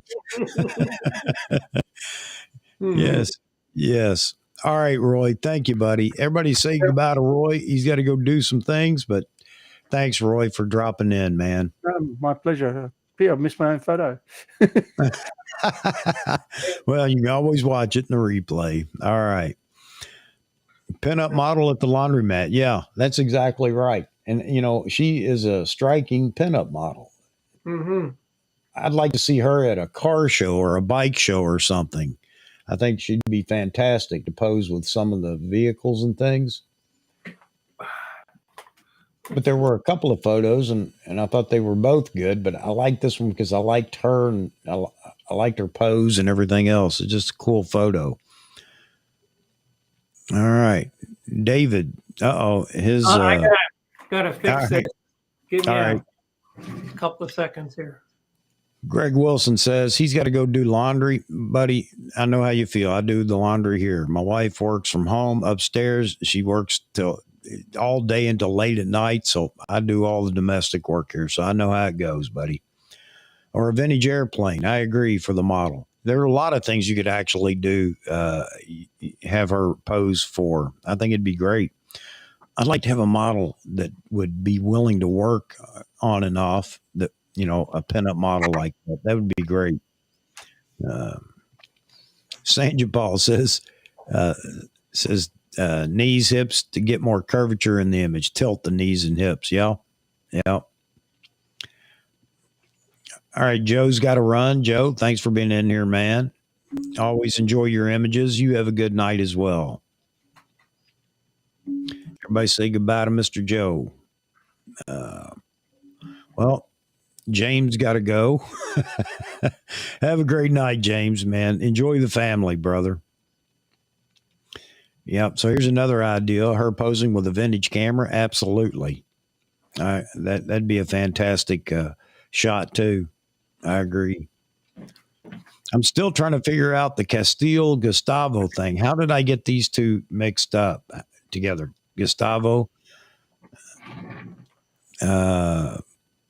Castile. I'm so sorry. I don't have your information. I don't know how I got the information from Gustavo on your photo, but sorry about that. But if you're in here, or if you want to leave a comment and let us know the camera and what your concept was here. And by the way, she's a beautiful model. There are so many things that I'd love to be able to use her for as far as modeling.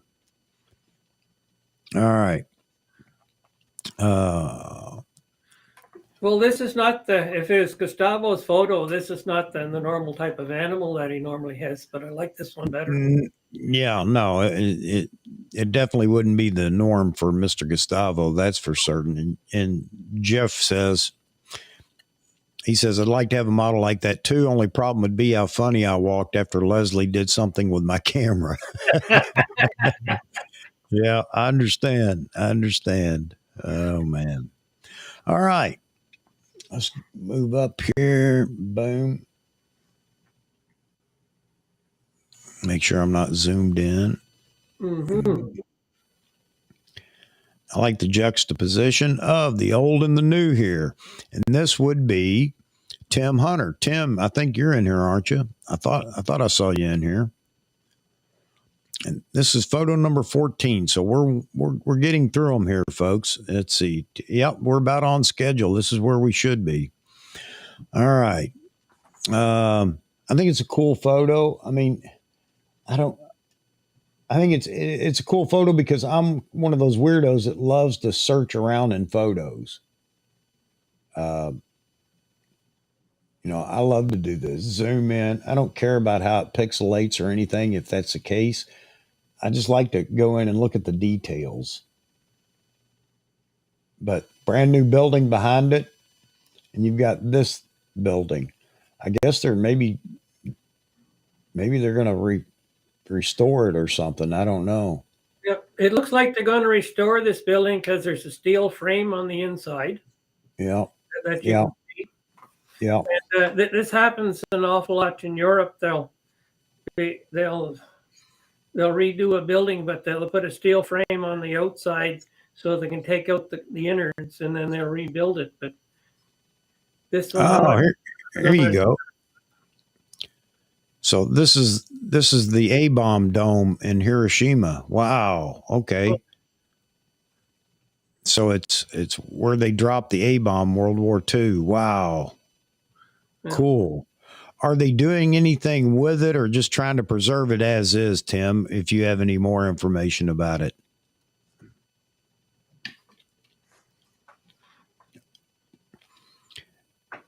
Yeah, JLT. And that's just it, the juxtaposition of old and new. I love photos like that. And there's a viral thing going around. I say viral, it's not really viral, but there's a thing going around on Facebook. I've seen a lot of photos from World War II and current day, and they're putting the photos side by side. And it's amazing at how Europe has done such a fantastic job of preserving the architecture and everything, because some of these photos, I mean, they're identical. It's just now taken in 2022, and the other one was in 1943. It's amazing. Let's see. Oh, Tim says it's preserved, not being rebuilt. Okay. Yeah, it's cool. And see, Andre says, would like to see the full building though, without cropping the bottom of the building. Yeah, Tim, was there a reason for cropping it there, or was it? I mean, this is what you had for focal length. And he's answering another question that I guess I had asked. To see, it survived the bombing because it was practically overhead, so it capped the force from above, not outward. Cool. Wow. Man. It's a cool relic. I mean, from the war. Mm-hmm. Says it's fenced off, so you get a black fence and light posts. Okay. That makes sense. Yeah. So it's a cool piece of history. So Hiroshima has the building standing there. That's where directly overhead the atomic bomb was dropped. Wow. Or when it actually blew, I guess. Cool. Who'd have thunk it here in a photo review? I love it. All right, guys. Let's see. We're about almost 3/4 of the way through. You know what time it is for me. I'm sorry. I've got to go. Yeah, I'd love to see it, Tim. I'd love to see the full shot, even with whatever else is in the frame. I don't care, just because I think it's cool. All right, gentlemen, I got to run the little boys' room. Got to get me another cup of coffee. Thank you all for hanging on for a minute. The next shot on before you go, Chuck? Huh? Put the next one on before you go. We can talk about it on. Yeah, absolutely. Good idea. Hang on a second.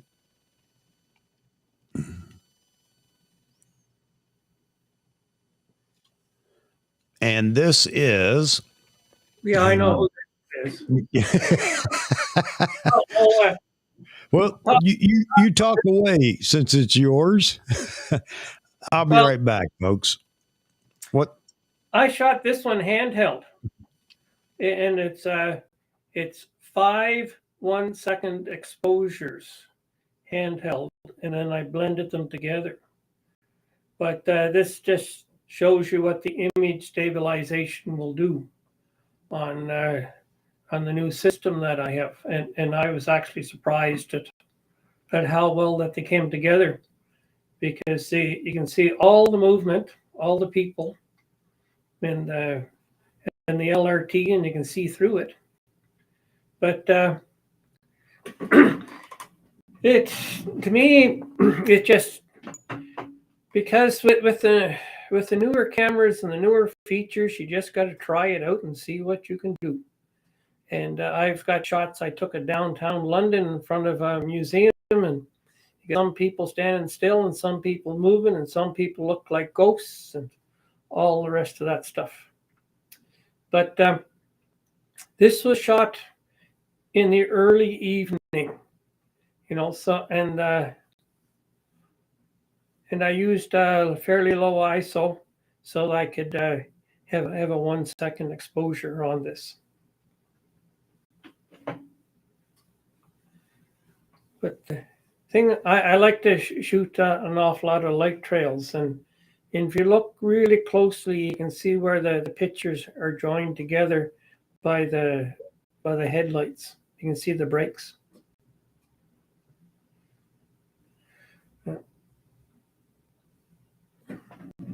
And Nancy, it's not that hard to do. It's Photoshop almost has it automated, but not quite. You know, you just got to put the pictures in or load them all into Photoshop at the same time. Then you load them into a stack, and you can get Photoshop to adjust them so it lines them all up. And then it'll do all of that for you. And then it's just a matter of blending them. And then you just play around with it until you get the effect that you like. Yeah, it's I didn't shoot this to be artistic or anything else. I shot this to just show you what the system is capable of. But it's we got transparent trains here in Calgary, like you can see on the right side, because you can see the platform on the other side.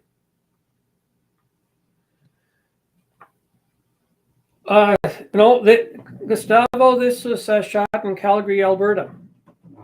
I was it's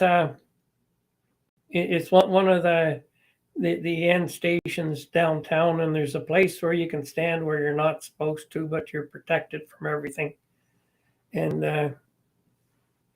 so that you can actually get in there. You know. And I don't do anything with sparklers. Well, I could, but we had a really old church that somebody was out there with sparklers, and they burnt the thing down, and the church was about 150 years old. And it used to be great to go out there for night shots. And whenever I went out, I always took pictures of the people taking the pictures of the night shots, because I thought that was more interesting. But this, I use my 24-120 on my Z9. Yeah, and it's just a matter of standing still, not breathing. And I took my 5 shots. I had this. It was set for taking 5 pictures a second, but I had a 1 second exposure, so there's a minimal time between pictures. Yeah. And JLT, this is why I'm really impressed with this camera and the image stabilization. The stuff that you can do with a 1 second exposure, but it also takes a little bit of experience. I've been doing this for a while, so I know exactly how to hold the camera and how to breathe. It's something like when you're shooting, you know, with a rifle or whatever. It takes practice, and how you hold it and everything else is really important. Yeah, I like that you can see through the train there. That's pretty cool. Yeah, So yeah. Greg and Nancy are wondering which camera. This is my Z9. Yeah, I think you call it something different on your side of the 49. Yeah, we abide by Nikon's rules of saying Z.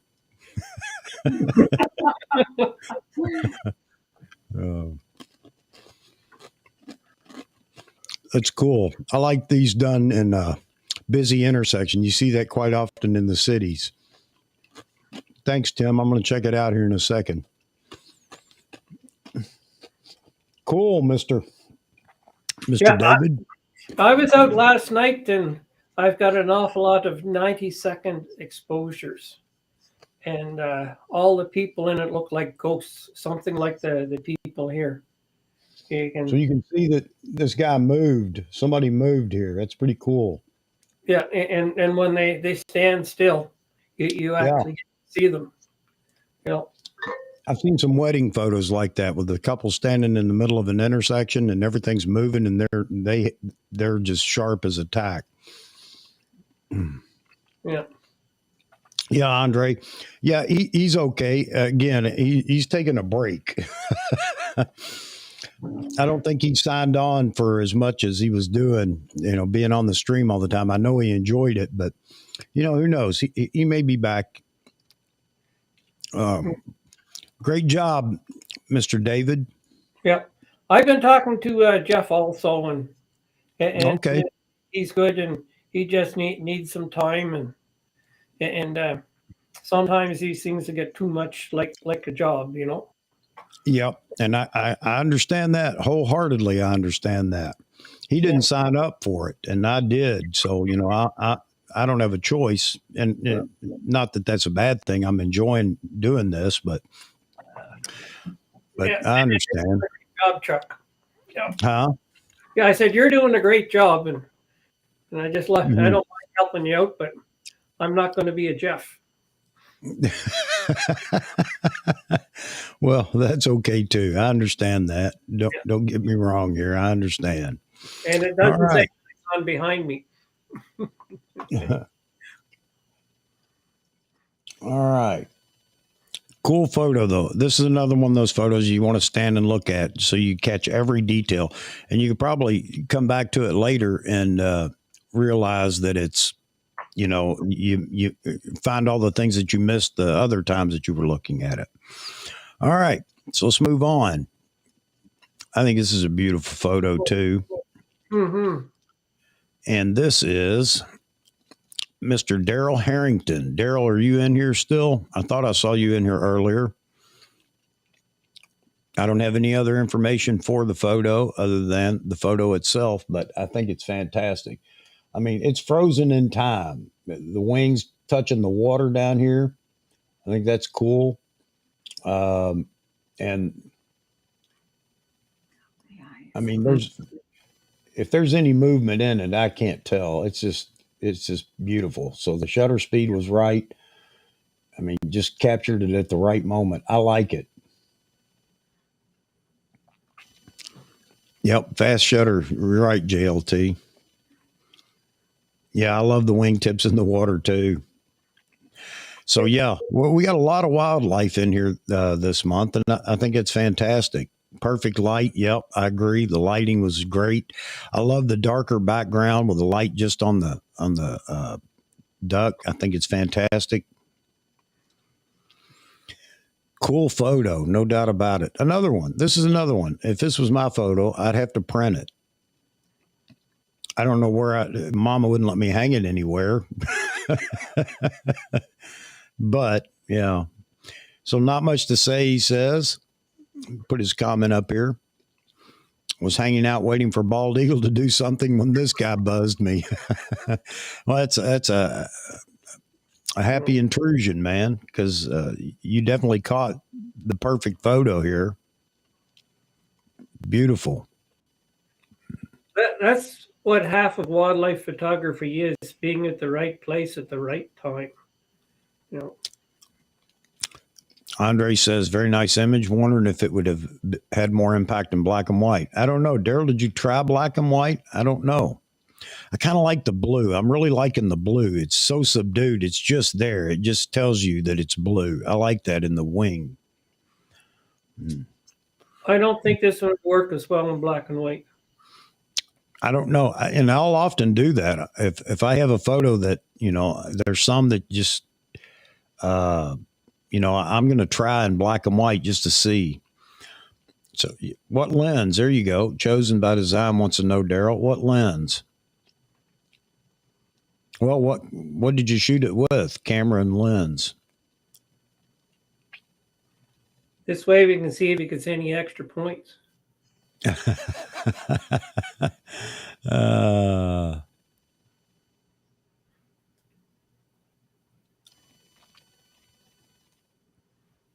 Joe Man, how you doing, Joe? Good to see you, buddy. 2 to 500 Yes. for red 9. There you go. All right. Using the FTZ adapter, waiting on that 2 to 600, I'm sure. Yeah, it's a great photo, man. Light was perfect. I love the light and the reflection in the water, the light. It's beautiful. Mm-hmm. And there's no splash on the wingtips in the water. Yep. You know, or very little. You know. Yeah, it's fast shutter speed, man. You nailed it. Cool. All right. Good job, Daryl. Good job. All right. This is Mr. Stuart. And let me, not David Stewart, but Stuart, I think it's Putt Guider. Yeah, Joe, you can send me one. Send it to me, and I'll pull it up here when we get through all these. And we're getting close to the end, but I'll pull your photo up. Absolutely, buddy. Just because that's the kind of person I am, man. Max participation. All right. So Stuart says about his photo, Nikon D7000, F11, 1/40th of a second, ISO 1600. It's a sundown shoot a few years back on the beach. And he also told me that the person in the photo is another photographer that was with him, I think. So I love the reflection of the setting sun in the water. It's just a cool photo. I like that it's dark too. Mm-hmm. So we can see there is noise in it, but that's okay. It kind of gives it some character. I like the way it just, I don't know. I like the way it softens it up too. But that's me. I'm a weirdo. I don't think noise is necessarily a bad thing. I agree. And and grain never bothered me. It's I was shooting ISO 1600 back in the 70s, and sometimes it looked like it was sand with an image in it. And no, I agree. People get too wrapped around the axle at times on noise. Everybody wants a noise-free image, but there are times when and maybe this is just one of those things that, everybody's different. But I think sometimes noise does make a photo, honestly.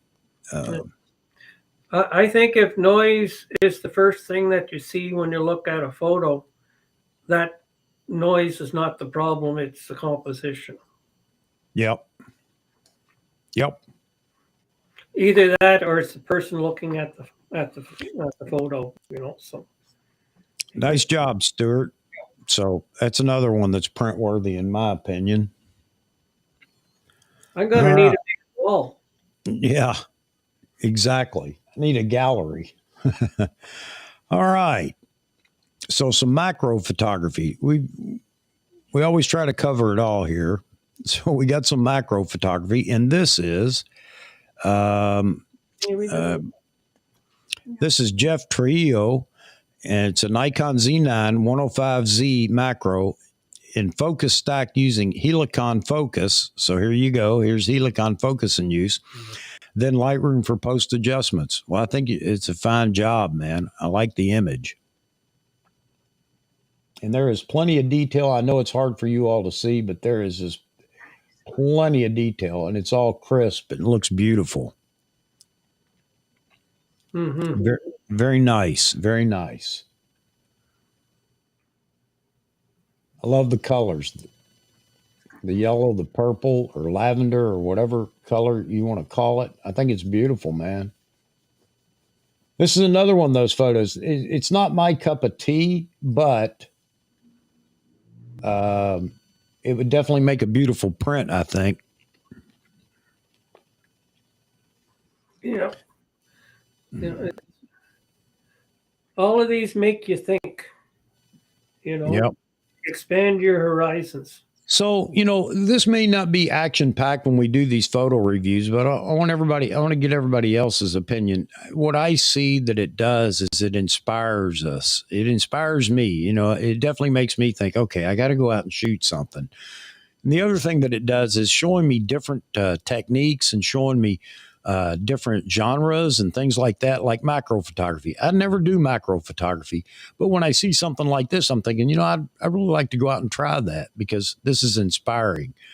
I don't know how you guys feel. So rather than being a really critical critique, I look at this as being an inspiration, seeing all these different photos, especially the bird photos and wildlife photos. I mean, when you see something like some of the photos that we see here in our reviews, it just inspires you to, I got to go out and I've got to do this. I got to try this. I got to go out and spend some time doing what I love. I haven't been doing it.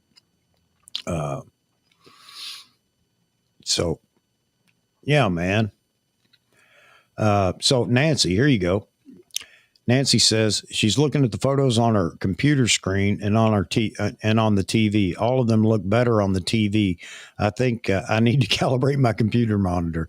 Yeah, I need to do the same. I need to do it again myself, Nancy. No doubt about it. But yeah, seeing these on a big screen TV, I would love to. I haven't done that yet. As you guys send the photos in, I just try to migrate it all over to where I can actually show it when we do the review. But yeah, some of these photos deserve to be seen on a large scale. I got to tell you, I think they're twice as impressive when you see them, because just on my 27-inch monitor, there's such a difference between that and looking at the screen here on the computer in Restream.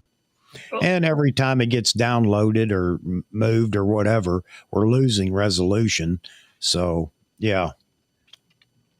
I don't think YouTube is helping an awful lot either. No, much. You're absolutely right. Yep. Long Rider says, "Wow, that is phenomenal," and I agree, Long Rider. It is, and I haven't seen anybody. This is the first time we've had anybody come in and show what they've done with the Helicon, and I think it's fantastic. So. That's one of the things about Nikon. I don't know if I'm not doing this to, boost Nikon, but Nikon has focus stacking built in. Of course, you have to take it to aftermarket software to put it all together. And I don't know if, I don't know if you did it or not. So, but beautiful photo.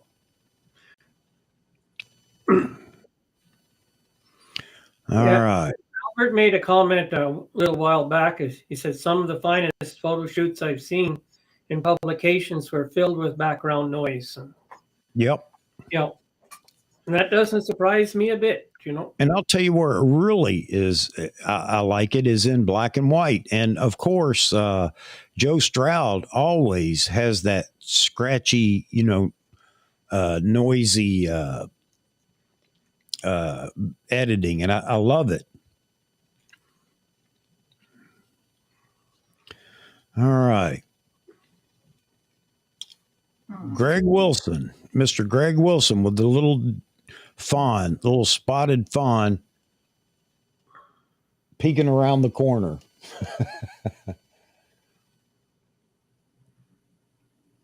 Beautiful, Greg, beautiful.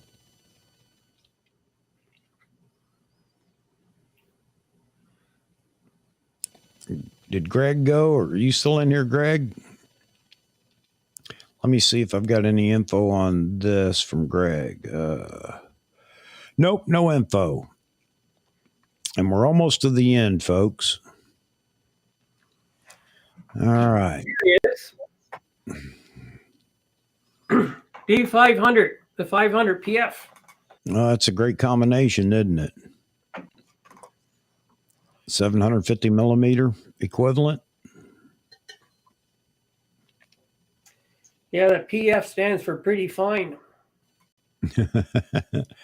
It looks guilty of something, Sanjit says. That's a good catch. Yeah.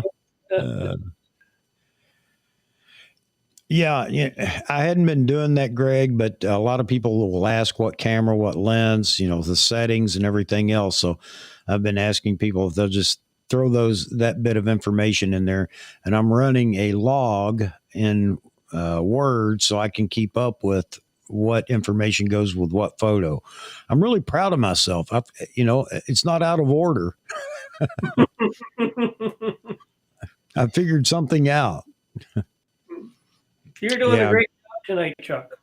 Yeah, right. But I do appreciate it, David. Oh, it's much better organized, and we're running through, and we're not getting off topic. So that's great. Yeah, well, that's something that I tried to promise a while back for you guys is we wouldn't entertain a lot of extraneous gear talk or whatever during this, so we could get through the images and enjoy them. It's not out of order yet. Exactly. Well, you know what? I'm pretty close to being 100% here because let's move on to the next one. Now I'm in a hurry before I get out of order or something. All right. All right. That's great. Here we go. Let's see. And this is Eric. Eric took this at the zoo again, or an aquarium. I don't know if it's at a zoo or what, but I love this photo. And I wish, again, you guys could see it on a big monitor because it is just, it's real. I mean, it's lifelike as you're looking at it. Mm-hmm. The water, all the little water bubbles and everything that are in it are just crisp.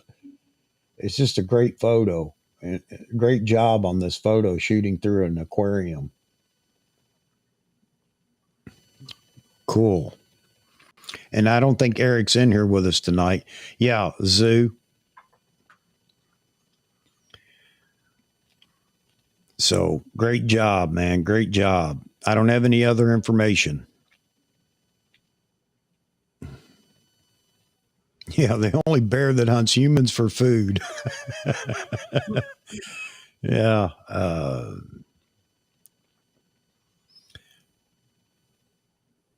Nancy, you want to go out to the tundra and take the photos out there riding the tundra trucks? I'd love to go. I agree. I'd love to do that too.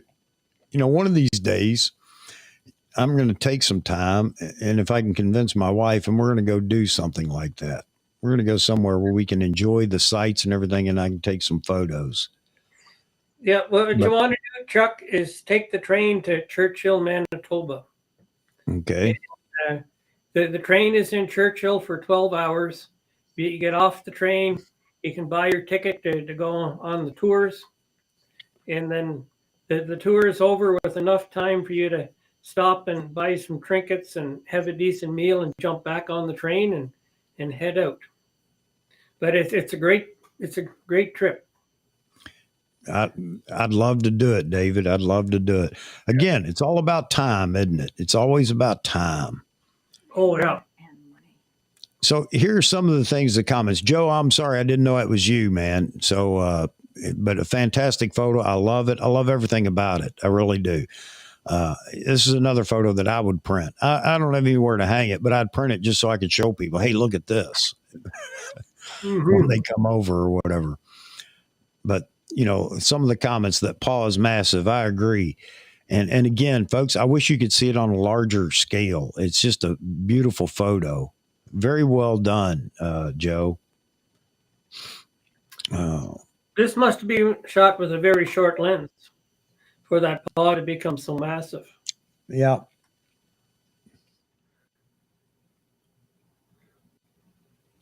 The nice thing is he hasn't yet touched the glass, or it could be, I guess, a short telephoto, and but man, good job. I mean, through glass, that's fantastic. 14 to 35, he says. Okay. Sanjay's talking about the eye contact would be cool, but this image has tremendous emotion. I agree. I kind of like it because it's almost like this polar bear wants to play or something, just be funny, which is ridiculous to say when you're talking about a polar bear, but that's the look he has on his face, like just like a dog wanting to play or something like that. It's cool. Let's see. Yeah, tell him you took it scuba diving, Joe. I fell in the water, and good thing my camera was waterproofed, and I caught this photo of this bear wanting to play with me. Yeah, and Well, Albert says he'd like to say my friend went in to take this picture, and the bear did. And the bear spit out the camera, and I got. Albert says he'd love to see it in black and white. Yeah, you know what? And that might be a cool photo because we see so many photos with polar bears in the Arctic or Antarctic, well, not in the Antarctic, but in the Arctic, in black and white, and they are tremendous photos in black and white. But I like this one the way it is. But I guess I'd love to see it in black and white too, just to see which I liked best. Oh man. Yeah. Nancy says, imagine seeing this coming towards you with no glass in between. Yeah. So I guess he's familiar with the bear there. She likes people. She always tries to play. Well, that's what it looks like. That's the expression on her face. That's pretty cool. Great job, Joe. Great job, man. All right. All right, we're down to our last photo, and then we'll grab Joe Man's Land's photo that he sent. I don't know who took this, but and he's not in here right now. But this is Mr. Roy. These are the kookaburras that are always aggravating him. They sit outside his window and yap and carry on. They're always there, he said. He took this with his short telephoto. I think it was a 14 to, 24 or 35 or something he was talking about, just laughing about it. But you can see that's a serious stare down going on right there between him and Roy. Oh, yeah. It doesn't appear he's afraid of Roy, does it? Oh. Yeah. Yeah. But all right. Got a nice background there. Yeah. Roy's got a beautiful view. He said that's why he moved there. That's why he bought the house. Yeah. Well, before the show starts, Roy showed me what the outside looks like, and it looks fantastic. Yeah, he's got a beautiful place there. All right, let me go find another photo here as soon as I can get through this. Here we go. Taken in Melbourne, Australia. Let's see. All right, Joe Man's Land. Hang on just a second. Joe. I'm not seeing the photo, Joe. Joe. Did you attach the photo? I've got your information here. Z6 FTC2 with 7200 2.8. Thanks, Chuck. But I don't have a photo, Joe. If you want to send again, I'd be more than happy to. Joe could have walked over to my place with it, and he would have had it by now. Yep. Resend it, buddy, and I'll pull it up. Let's see.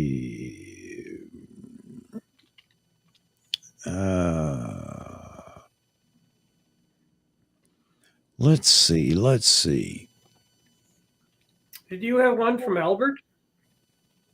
I think Albert said he sent one. Albert, did you send it? Because I didn't see it when I looked. Let me see. I got a question from Nancy. Tim sent me the full photo, and I may pull that up in a minute. So you guys doing these newfangled way of sending me photos through Google, whatever. I'm kind of I don't know how to. Well, I can see it. And I like it. I like it like this. I wish you'd actually posted this one. It's pretty cool. That is one cool building. All right. Let me go back here. All right. So I actually made it through 100% of those that were actually sent. So you can't blame me for this. Well, you can't blame you for getting the pictures wrong that weren't sent. And I always want to try to get everybody's photos in. So, and good work to everybody out there. A big round of applause for everybody while I wait for Joe to send his photo. It's been fantastic. And T-Mid, let's see, T-Mid, you sent me a photo too. And hang on a minute. Let me see. Let me see. Yeah, I do have one more. This was the throw in at the last minute. So this is Mr. T-Mid. T-Mid, I like the backlight on it, man. I love that. It softens it all up. So T-Mid gets all these beautiful models. I mean, T-Mid, you're not a photographer, man. It's too easy when you have these beautiful models. I'm just kidding, buddy. Great job. No. That's an interesting dragon. Yes, it is. That's a pigeon, all right, Louis says.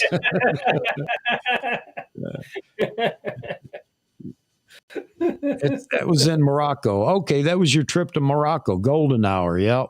Mm-hmm. Oh, she's a beautiful model, I got to tell you. I thought I saw some of your discussion about it and read, some of the things you had posted, and that was a pretty successful trip for you, wasn't it? Man, go to Morocco to shoot models and things. That's fantastic. And Morocco's so full of color. Did you get any street photography? And I know it's difficult because I understand the culture, but man, the colors there are just fantastic in Morocco, especially in Marrakesh. Wife just asked me, "What are you watching?" Yeah. Yeah, I bet it was a great trip, man. I bet. Let me check over here and see. Joey has sent his, so let me see if I can pull it up this time. Oh, looks like we have a photo. Come on. Do it.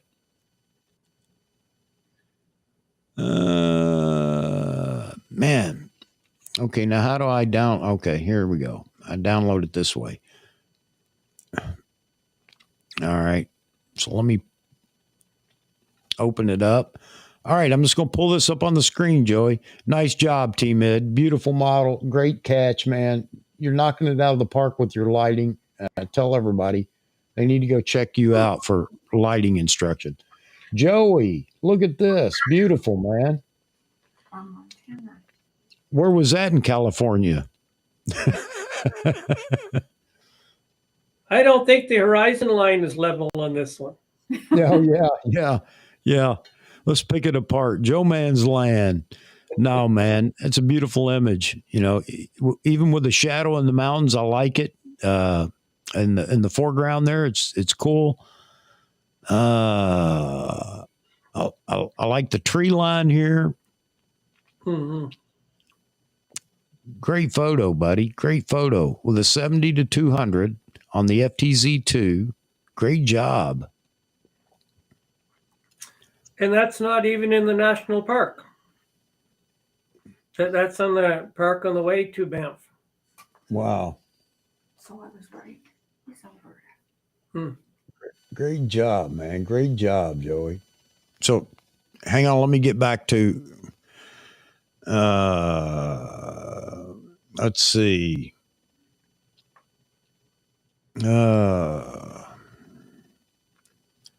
Let's see. Okay, I'm just looking at all the comments here. Sorry, I'm catching up because I have to cover my screen when I'm opening these up and putting them up on on the monitor there. Yeah, I want to see some of your street photography that you captured over there, T Mid. Exactly, Provincial Park. Yep. Well, this one here is actually street photography here for being in Kananaskis country. There's no streets. Yeah. Great shot, Joe. Yeah, beautiful, Joe. Yeah, you overslept. I'm sorry, buddy. We did talk about your photo, and hang on a minute. I'll go back to it in just a minute since we've now hit the end of the line. I thought this was a funny comment. I think it's great. No, not that one.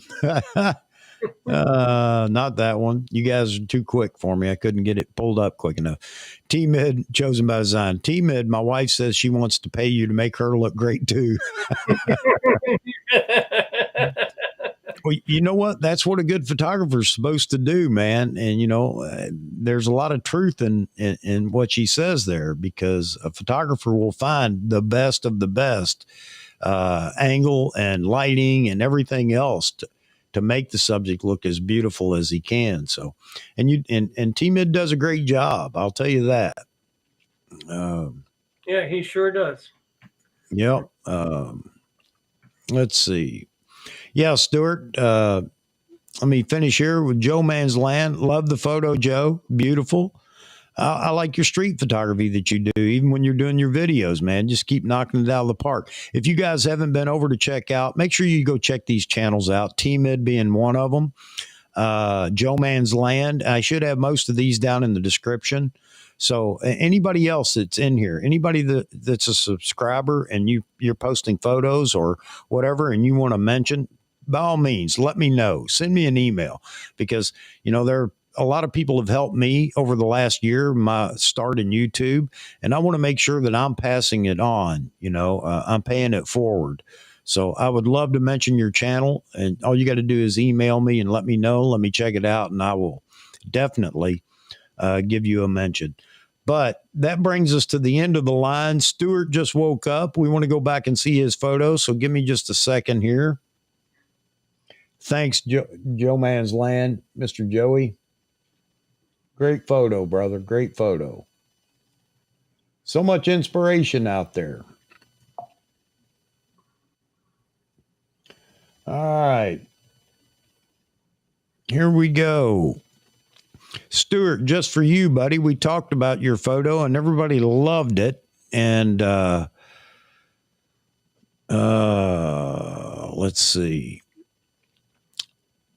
Yeah, everybody loved your photo, man. And Nancy made a comment about the person over here. I know you told me it was a photographer, but it appears that, it's somebody that's got a cast net or something like that.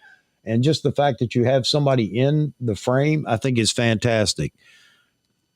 It definitely adds to the photo, in my opinion, even if it is just another photographer out there taking a photo. You can tell him that he made your photo that much better by being in it. Yeah, he's there with his tripod. And Yep. But I agree with Nancy. It looks like a fisherman with a cast net or something like that. I like it. Yeah, buddy, good job. We talked about something else too in your photo. So, there's a lot of there's a lot of noise in it. I don't know if that's something you added in processing, but the point is that we like it. So, yeah. There's lots of positive comments made about the noise. And one of the ones that I made is, if noise is the first thing that you see, there's something wrong with the photo. And and that, to me, noise is not a problem. It'll add, and I used to shoot with some really high-speed film back in the 70s, and it would almost look like sand with a picture in it, but it really helped. So, yeah, man, I love it. And, we talked about the skyline. We talked about the reflection, the setting sun, the reflection in the water. Beautiful photo. And yet another print-worthy photo, in my opinion.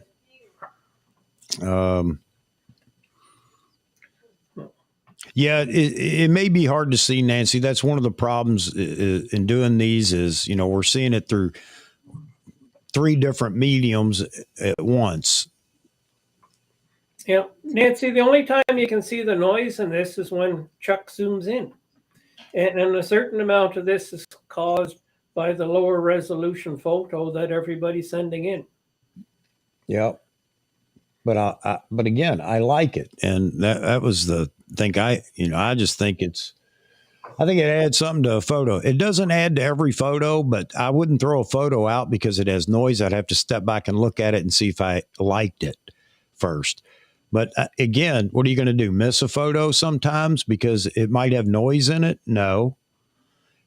And especially if it's something that's near and dear to your heart, just like taking photos of family members, you're not going to care how bad the photo was 30 years from now. Nobody's going to care. The only thing they care is there's, your grandfather, your mother, your dad, your son, or whatever.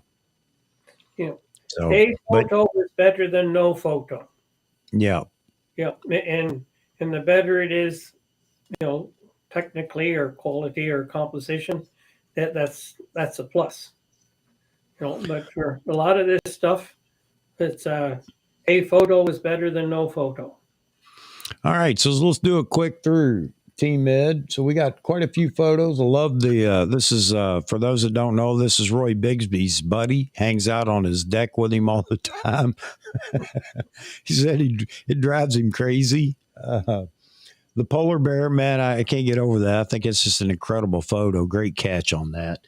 Mm-hmm. And again, I wish you could see it on a large screen up close. It's beautiful. The little deer, the little fawn, spotted fawn, Greg Wilson's photo. This is an incredible macro photo. JLT, I think you did a great job, man. And of course, Stuart, we just talked about your photo. This duck, I think it's fantastic. The wingtips in the water, high shutter speed, so it froze everything.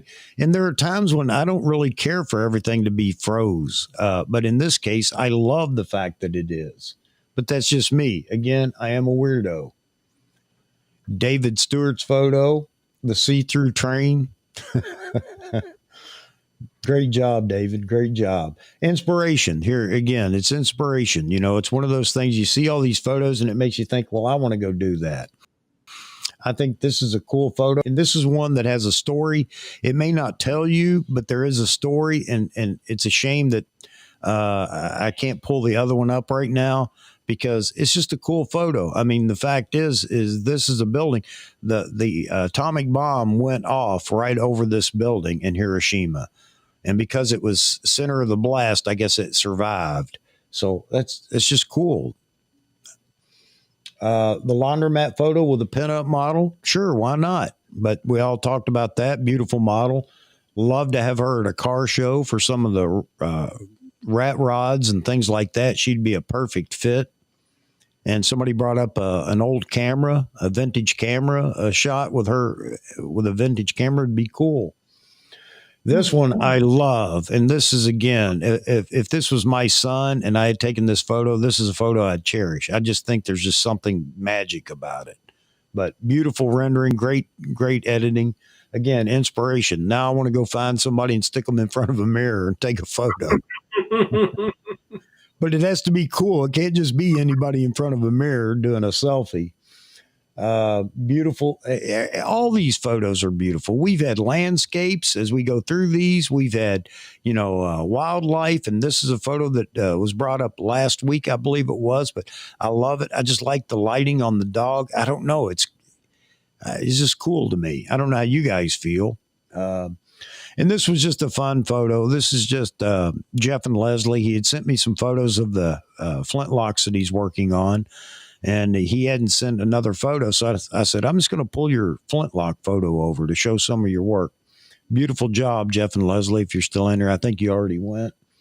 Beautiful fox photo. And this was with the old school 800 millimeter. Not old, but old school, meaning not the PFZ. It's 800, the 800-5.6 G lens. Beautiful, beautiful rendering. I mean, look at the bokeh. It's like he's standing in front of a backdrop. It's amazing. And this is a killer photo. At the zoo, captured a lion. Lighting had to be right to begin with, but then the edit is just fantastic. I love it. Beautiful profile. And Joe Stroud, what can I say? He can make something out of nothing. You know, there's a swayback horse in front of a in front of a hill, yet it's an exciting photo. It's cool. The hay bales, we talked about this. You know, we also I think we all kind of learned something together here. Does the horizon line always have to be dead center? No. I mean, not dead center, but upper third or lower third. No, it does not. It can be dead center. However, we also added that if you didn't have the hay bales, it probably wouldn't work. You'd have to put it at lower third or something like that. But by including the hay bales, I think it just makes the photo. It's cool. It's a great photo. Love the colors. This is just showing the OM1. Thank you, Lee, for submitting this photo. And, you know, you're the first to submit a photo from OM. And congratulations. And somebody had mentioned the boat in the lower right corner, kind of gives you an idea of the size of the waterfall and everything else. I don't think he meant it to be real creative. He was just shooting and thought he'd send a photo in so we could enjoy what OM's doing. Good job, Lee. Long Rider, Jeff, man, cool. Fighting pigeons. No, I'm just kidding, man. But I learned something. Juvenile bald eagles. That's cool. Mm-hmm. They're not near as pretty when they're young, are they? How come people aren't like that? The older we get, the better we look. Oh man. Great lighting here. This was a no light situation almost, talking about the background, couldn't hardly see. And he used a strobe to light the bird. I don't know if it's a speed light or strobe, but either way, I think that he did a fantastic job. We just talked about if you can include some environment in the background, even as dark as it may be, that would be great. But in this case, it wasn't possible. But we also talked about, for a few minutes, lighting and practicing in this situation. You know, take a moment and drag the shutter and use rear curtain sync and see if you could bring anything in. You know, it's just an opportunity to learn. It just makes you a better photographer going down the road. But a great shot of a very hard to catch bird, I guess. I did not know that. But anyway, great job. And the big tower in, where's he at? Dubai. This is Milorad. He's just passing through Dubai, basically grabs his camera while he's with his family. They're passing through Dubai and he snaps a picture. And I think it's great.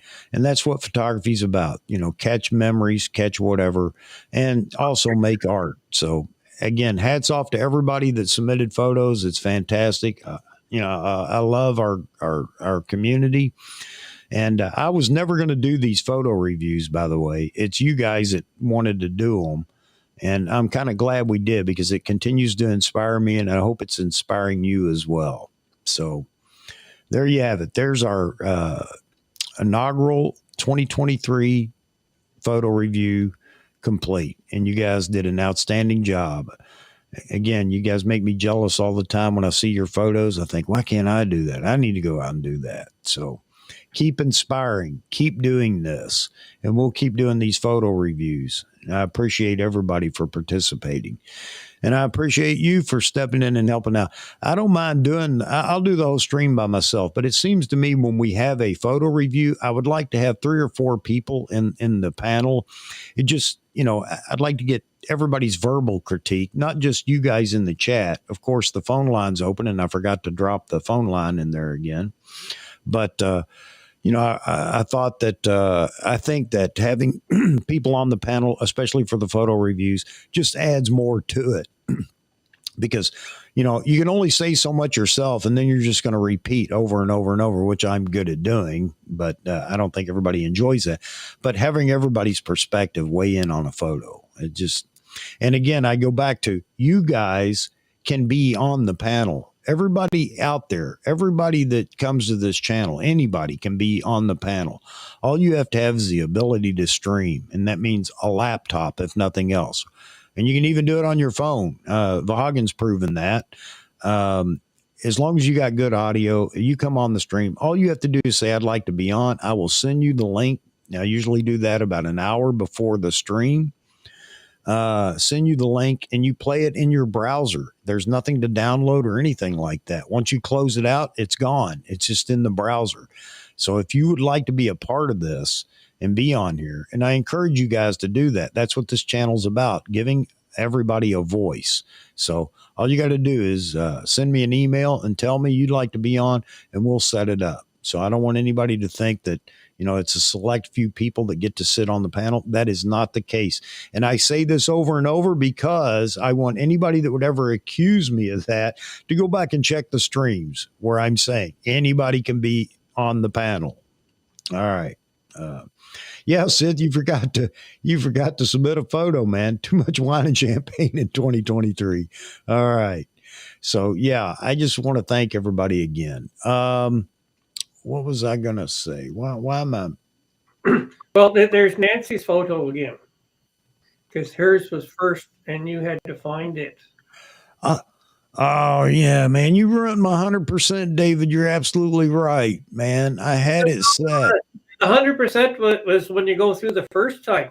This is the repeat, you know, and she didn't make it or for some reason her information didn't make it on the list. But anyway. Yeah, it was my fault, no doubt about it. Anyway, I think it's Stephen's fault. All right, folks, we are 30 minutes early, which is unusual for us, but we are 30 minutes early. So you guys want to hang around and shoot the bull, we can do that. But before I do that, because my mama said so, she bought me this shirt, so I have to put it up here. So please don't forget to like plus subscribe. I'd appreciate that. We're building a community, and the more people we get to subscribe, the bigger the community gets, and it may someday actually pay for my my restream fee. I don't think it's going to be anytime soon, but anyway, anything that the channel produces, because we just opened an LLC, AP Studios LLC, and closed down our other S Corp because we don't need that anymore for what we were doing. So now this has to stand on its own. It has to feed itself. And if it don't feed itself, that means I got to feed it, which I don't mind doing. But yeah, if you would. And one of the other things, because we're not getting pushed enough in the algorithm, I would just encourage everybody. I don't know how you do it, but invite some photographers you may know to see if they'd come in. And I'm not saying they're going to enjoy the you know, what we do here, but maybe they do. And we can continue to build a community. And at some point, I'm going to have to hire a Steven, because if we get that big, I don't know how I can keep up with the chat. I have enough trouble keeping up with it now, but we're going to find a way to make it work. All right. Enough of my babbling. And what do you guys want to talk about? Anything else? You got to go, David. There's one or two things here, Chuck. On our photography rating point system, if you happen to be sitting on the panel during a photo review, you actually get points for that. Oh, there you go. Yeah, and it doesn't matter what kind of camera that you have in your hand. You get points for even being on the panel. And this whole thing is to increase participation in being able to say that your photography had the most points for this month, you know. Yeah. And yet again, another reason to have a diverse panel, you know, not just the same couple of people all the time or whatever, because if we're going to do this, and it's all going to be in fun, you know, we're not going to do this where anybody's hurt or, you know, gets hurt or, you know, upset or whatever, because it's got to be fun. If it isn't fun, we're not going to do it. But, you know, we'll give it a rip. And so, David, if you would make sure you send me a list of what you have, I'm going to put it up in a community post for the channel, and let everybody look it over and make their recommendations or whatever too, and see how everybody feels about it. But as long as you can keep it simplified enough for me, David, I'll be okay. Otherwise, you're going to run it. No, part of this is that everybody has to keep track of their own points. Okay. All right. And so it's all on the honor system. And All right. and it's for the person who has the most points and the person that has the least points. So it is possible to get negative points. And I don't get any extra points for this mustache. I could add for the person that has the second best mustache, this being the first, they can get 20 points. Oh. Yeah. David, who do you have with you? I don't want to put anybody on the spot, but who do you have with you? Because we're a big family here. We got to include everybody. Well, I have the owner of the Z6 with me tonight. Okay. And we were out last night shooting zoo pictures, and we're out for a walk around town.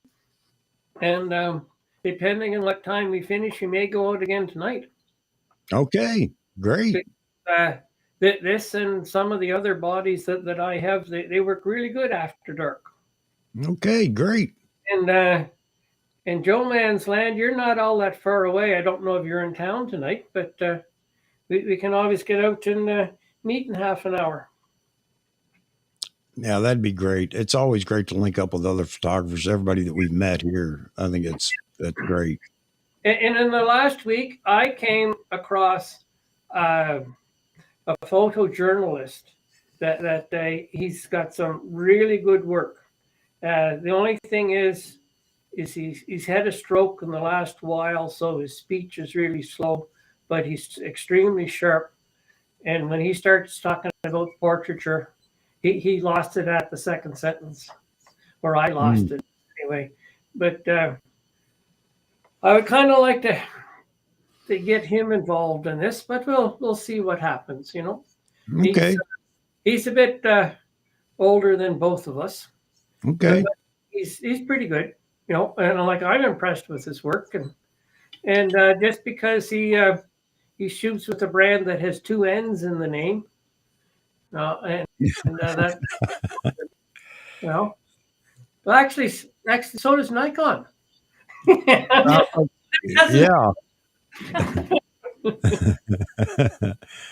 But thought anyway, that's what you're talking about.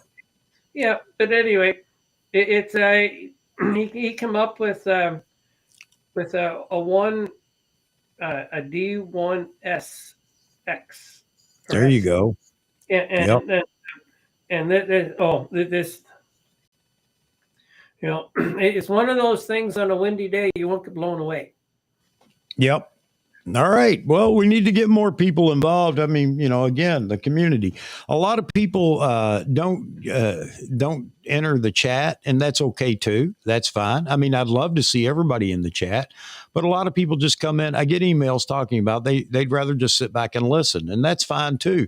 The other thing is that a lot of people find this playing in the background because we're not so visually oriented, except for when we're doing a photo review, so they can just sit back and listen to it while they're doing other things. I think that's great. I love the fact that people do that. And the other is, and I've been toying with the idea of trying to do, save the audio from these for a podcast where you could just go and listen to it when you're driving or whatever. And that's one of the things that excited me about doing this too, was I'm always looking for talk radio when I'm doing long drives in the middle of the night. I get tired of hearing the music and everything else. But anyway, so, you know, if you know people that would be interested in that or whatever, just for photo talk, gear talk, photo talk, whatever talk, let them know. Maybe they'd be interested in coming in and joining us too. Nancy, I saw your comment there. Thank you very much for being in here with us tonight. We enjoyed you being in here. I'm sorry I didn't get your photo in the way it was supposed to be done, but we got her done, and that's all that matters. And thank you for your submission and participation. Let's see. So you got a question up here, Mr. Space People's talking about the looking for a backpack, and I just wanted to show what I have. I'm not suggesting you get it, just to show you. So and tell you how I feel about it. Hang on.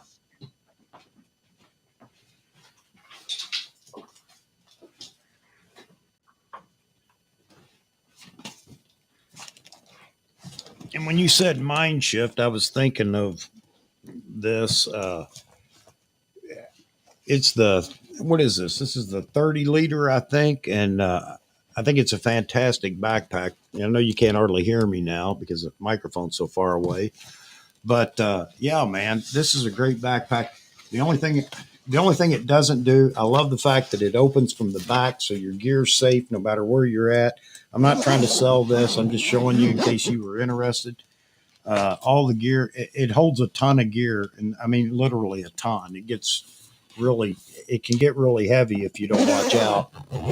Of course, it has a tripod holder, pockets on each side, a big main pocket here, and it'll hold a 16-inch laptop and an iPad at the same time if you want to put them in here. But there's no space for extraneous gear, jackets, and things like that. That would be the only problem with this. So if you're going to day in or you need a day in pack, this wouldn't be the best bet. But for carrying all the equipment you need, it works extremely well. So I just thought I'd throw that in there since I have it sitting over here. Let's see. Well, I'm kind of different. What I'll do is, but when I go out for a photo walk a lot, is I'll carry around my Olympus gear because it all fits in my pockets. And then when I find something that I want to come back later, then I take my shots with my Olympus, and then I'll know exactly what lens that I need and what time of day that it should come back, and then I'll grab one of my Nikons or two, and then I'll come back. And so with just the gear that I need. So, but I try not to carry too much because it's too easy for your backpack to weigh 20 kilograms. And then you can't go walking very far with a 20-kilogram backpack. But so I guess, and I get angry at people all the time. I know there are people that, for whatever reason, they have other issues and they can't carry some weight or something like that. Maybe it's because I was in the military and carried my body weight on my back with a rucksack. I don't know. But that doesn't, it really doesn't bother me. I got used to, if I want it or think I'm going to need it, I would carry it. I found a way to carry it. And this goes into cameras too. There's so much gibber on YouTube with lenses. Well, in talking about the 85, well, it's going to be a heavy lens. Well, you know what? 3 years ago, there was never any talk about that. We carried every lens or whatever without any problems at all. It's only now because everybody wants a lens that's the size of a silver dollar, if anybody knows what that looks like anymore. But, and I'm sorry. Come on. We're photographers. If you want it, carry it. If it's good, carry it. Quit worrying about 2 more ounces. You're not going to notice 3 more ounces or 10 more ounces carrying it around. Unless you have some physical issues, and that I understand. Okay. But I mean, most people, we carried all this stuff forever. Why is it now it's a problem? We can't carry it anymore. I don't understand. So yeah, but you don't have to load that thing, like it's a pack for a mule. But it will hold a ton of equipment. And somebody was talking about gripped or pro bodies or things like that. I carried my D5 and my D850 in this thing, both with the 70 to 200, the 14 to 24, and the 24 to 70, plus speed light, plus all kinds of other stuff in that little backpack. And it worked just fine. So, and I'm not trying to sell it. I'm just saying that, you can put a ton of gear in there, but quit worrying about it. Unless you have some physical inability, then, you don't have to load just because it's a large backpack. You don't have to load it, to its extreme or whatever.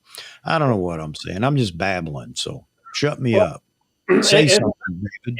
Another thing, Chuck, it's very important that you balance your load.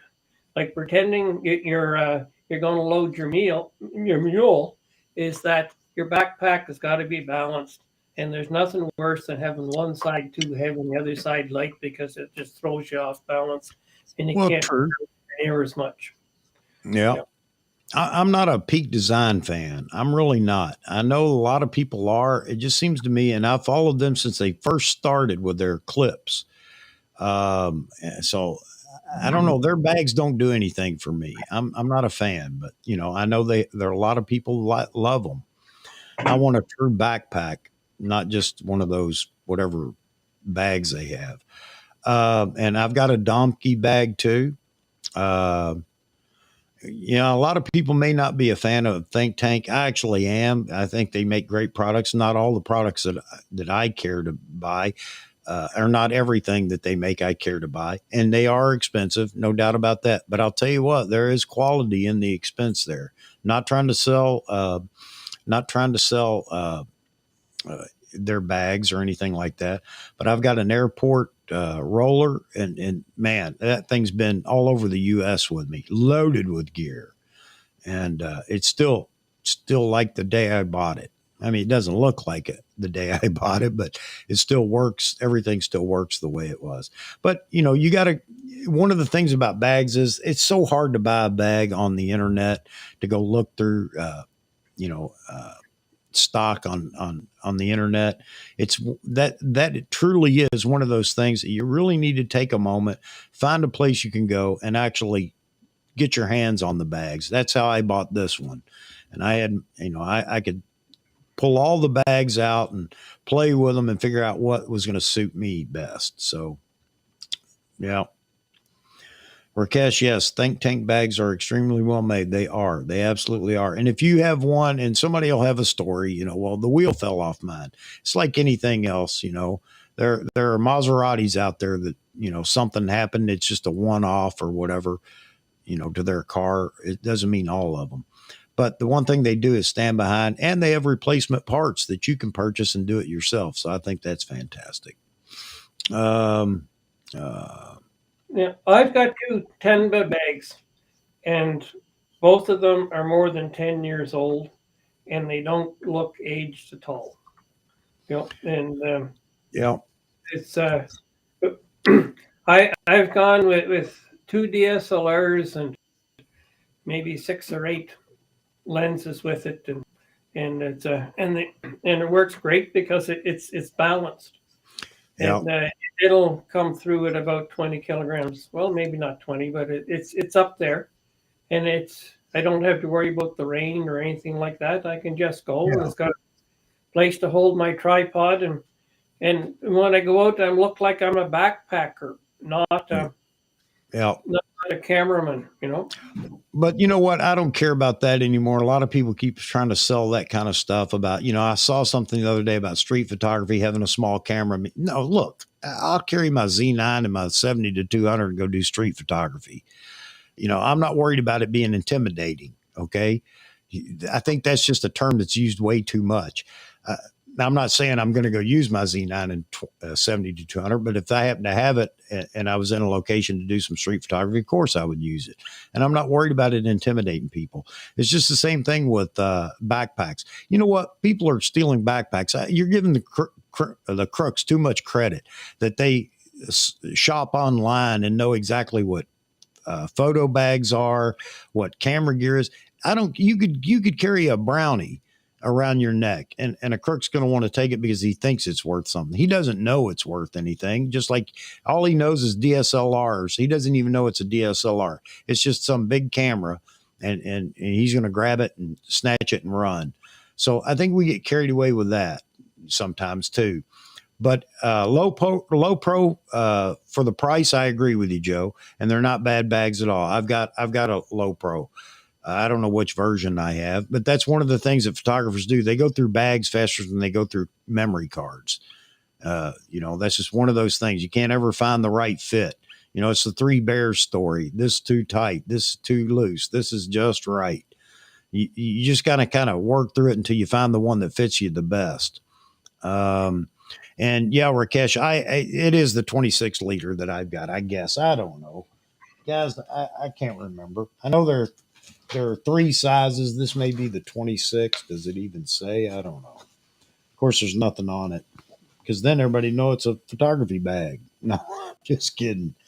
But it serves me well, but I wouldn't recommend it to anybody, especially if you wanted to carry some extra chow, food, extra water, 2 water bottles on the outside pockets. I can put 2 big liter water bottles and it fits fine, but you can't put a couple of jackets or anything like that. That you can't do. So it's out for, it's a day hike only kind of bag. So you want something to go into the woods? Yeah, I couldn't offer anything other. I just thought I'd pull mine up since I had it sitting here. Yeah, Tenba's good bags, but again, it's one of those things. I got to tell you, if you have a chance, and everybody doesn't have that chance, but if you have a chance to go into a photography or a camera store, take a moment and just with whatever bags they have and just go through and put your hands on all of them. You'll find one that just fits the way you want it to. So that's my 10 cents worth. That's a whole lot more than 10. I guess I shouldn't have thrown so much in there. CES this week. Hang on. Low pro for the woods works for me. There you go, Sanjit. There you go. And he's out in the woods. So Sanjit can speak to low pro in the woods or in the wild. Nikon at CES this week. I said it the other day after looking at what they had on Nikon USA, their Vision 2030 or whatever they're calling it. CES Consumer Electronics. So and Wagner goes, well, a camera's consumer electronics. I said, I know, but I think this was more about their medical imagery and their robotics, and that's exactly what it turned out to be, and how that's going to help. They're looking out to 2030, how they can help people. I don't know. You have to go read their little thing about it. Didn't expect anything. We did get at least an acknowledgement for the 85, but we have CP Plus coming up at February 2nd, and that is the big camera show and it's in Japan. This should be pretty extraordinary. So I'm looking forward to see what comes out of CP Plus. We don't have that long to wait. It's not that far away. And then WPPI would just be echoing what comes out of CP Plus. Nikon would have a chance to really talk more about what they revealed at CP Plus. So we'll see. And guess what, folks? If Nikon plays this game again this year, get ready for more rants because you're going to hear them. But I think we're going to hear something, and we should hear it around CP Plus. So we'll wait and see. Yeah, I know that honestly, if Nikon didn't leak the photo that Nikon Rumors had or whatever, then Nikon did this. They did it on purpose just so they could talk about it at CES to get that out of the way. Or there was a leak and plus they had the mishap, or maybe they actually did the mishap on purpose with the warranty cards. So I think Nikon was just looking at a way to get the 85 out there, get it out of the way. And they need to do that because they've got a big announcement coming. And I don't care if it's the Z7 III or the Z6 III or the Z8. Any one of those 3 cameras is a big announcement for Nikon coming up. And I don't know how anybody could disagree with that because we waited all year. Nikon couldn't produce a camera last year, but all of a sudden this year they're going to produce 3 or 2 or even 1. So I don't know. We'll wait and see, but I hope Nikon doesn't take us down the 6-week teaser trail. I hope they save those, reserve that for things like the flagship. Because they just need to announce the Z8. Let's get it going. Let's get it out and get it going. Hopefully not a repainted CFC. No kidding. So we got a black ZFC, black body ZFC last year, but you can only buy it in Europe. All right. Yeah, wait till the embargo lifts on that 85. I expect there are going to be some fun reviews to watch of it for people that had it in their hands early. Tim, blasphemy. You know how much development goes into a black ZFC? It's been in development for 2 years now. Oh, man. Yeah, they got to get the right shade of black, you know. Absolutely.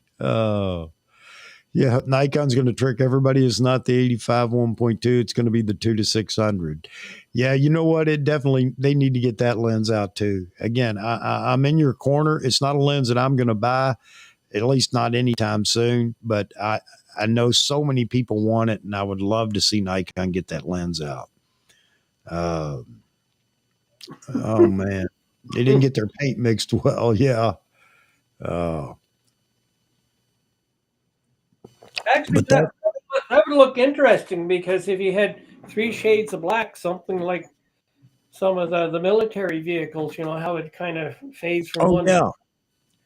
Yeah, you're right. That new type urban camouflage. It's not the true urban camouflage, which is black and white, but the different shades of black. Yeah. I've seen some trucks painted that way, and it's really cool. From flat to semi-gloss, I guess you could call it. I don't know if it's semi-gloss or whatever, but all the different shades between. Yeah, it's cool. So one of the things you can look forward to, and I hope you guys realize this too, whatever camera comes out, well, let's say specifically the Z8. If the Z8 is the one they announce, that's going to tell you what the Z7 is going to be.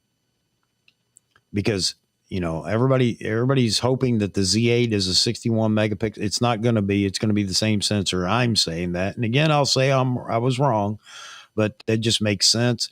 And it's the camera everybody wants, because if it's a 61 megapixel new sensor, I don't know that it'd be stacked. I don't know how it's going to play with the X-Speed 7. I'm sure but it'll play well with it. But anyway, if it's a 61 megapixel, then what is the Z7 III going to be? Anybody have any ideas?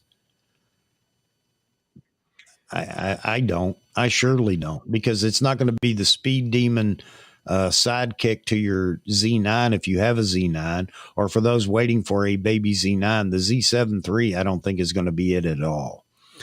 So we'll wait and see, but I think that's going to be your higher megapixel sensor is the Z7 III. And there are people that know this right now. There are people right now and people that are on YouTube that know this already, because that camera's already been out in the hands of people.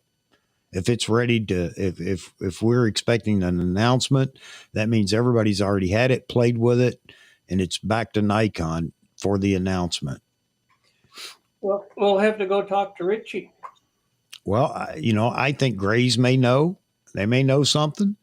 I don't think Grays do, but Richie will. Well, no. I don't think Grays of Westminster knows. I think Becky and Con know, because they're so well connected to so many Nikon folks. Just like the NPS rep that said, "Yeah, I don't know anything." Yeah, okay, great. You're upholding your NDA. Of course, you know something. But anyway, there are people out there that have already played with it. One, and Fro, I mean, he kind of let it go, talking about the 85. I guarantee you they've given Fro one of these to play with. Why? I don't know. But I'm not going to go down that path right now on that rant. But I have no idea. It's like somebody hates you. Hey, man, here, I want you to grade my performance. And they hate you. Well, and I'm not saying he hates Nikon. I just think that he's using it as an opportunity to, continue to be the news fix guy or the whatever. And that's fine. It's his show. But I don't know why Nikon would entertain him for any of it. Sanjit says, "I know nothing." Wink, wink.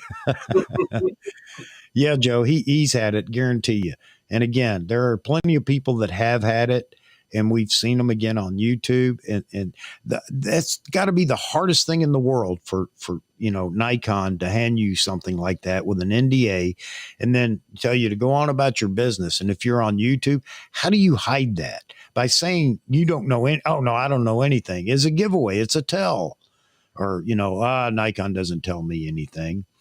So yeah, there are people out there. There are people out there that have played with it. So anyway, and whether it's a Z8 or Z7 III or Z6 III, I don't know. And it could be any one of the three. I just assumed that the Z8 would be next. But it could be a Z6 III. And I got to tell you, if the Z6 III impresses me, that may be the camera I pick up rather than the Z8. We'll have to wait and see. Then I'd have all three versions of the 6 series. Mhm. Yeah, Joe, we've been talking about that, talked a lot about it with Vahagan. I think it would be wonderful. Nikon would do that. I just don't know that they feel like they can't work the NDA for some people like that. Anyway, I think it would be great real world use or something. Somebody just, kicking around, shooting it and doing whatever. Everything doesn't have to be geared to the professionals. I know, here we go. I'll get some hate mail for this. Everything does not have to be geared to the professional. The professionals aren't buying as much gear as the amateurs and hobbyists. That is a bold fact because there aren't as many professionals as there were at one time. I know everybody wants to say there are, but there aren't. Think about it. Press pools are gone. So, I mean, even in photojournalism, it's freelancers. You can call them pros, I guess, but they're shooting with everything under the sun. My point is everything doesn't have to be geared for the pro. It would be nice to see some real world people that aren't professionals, aren't even really great handling some of these cameras, because you'd get as much feedback from them as you will from somebody that understands the camera extremely well. I mean, think about it.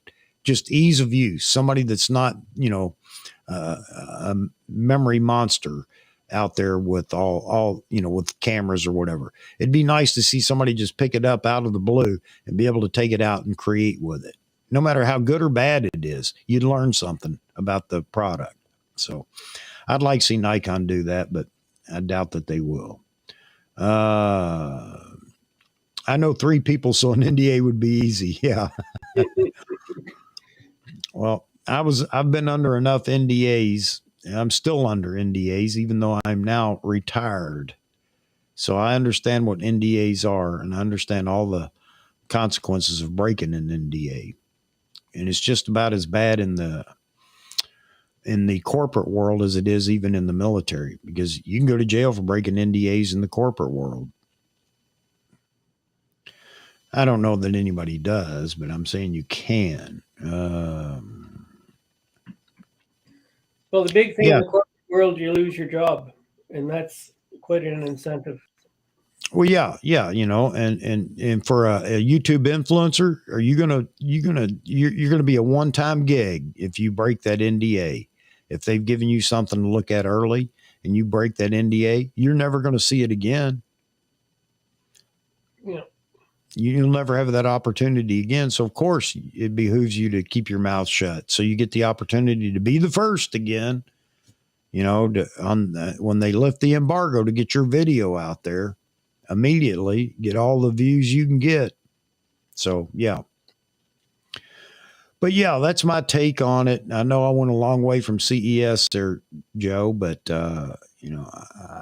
I love the speculation game, and I can't say I can only say I've been wrong about the timing on the announcement, but maybe I'm wrong on everything, and we'll find out here, I think, sooner rather than later. But just putting bits and pieces together and some common sense is what keeps me hanging on to what I said all the way back in March of last year, and then did a video in June.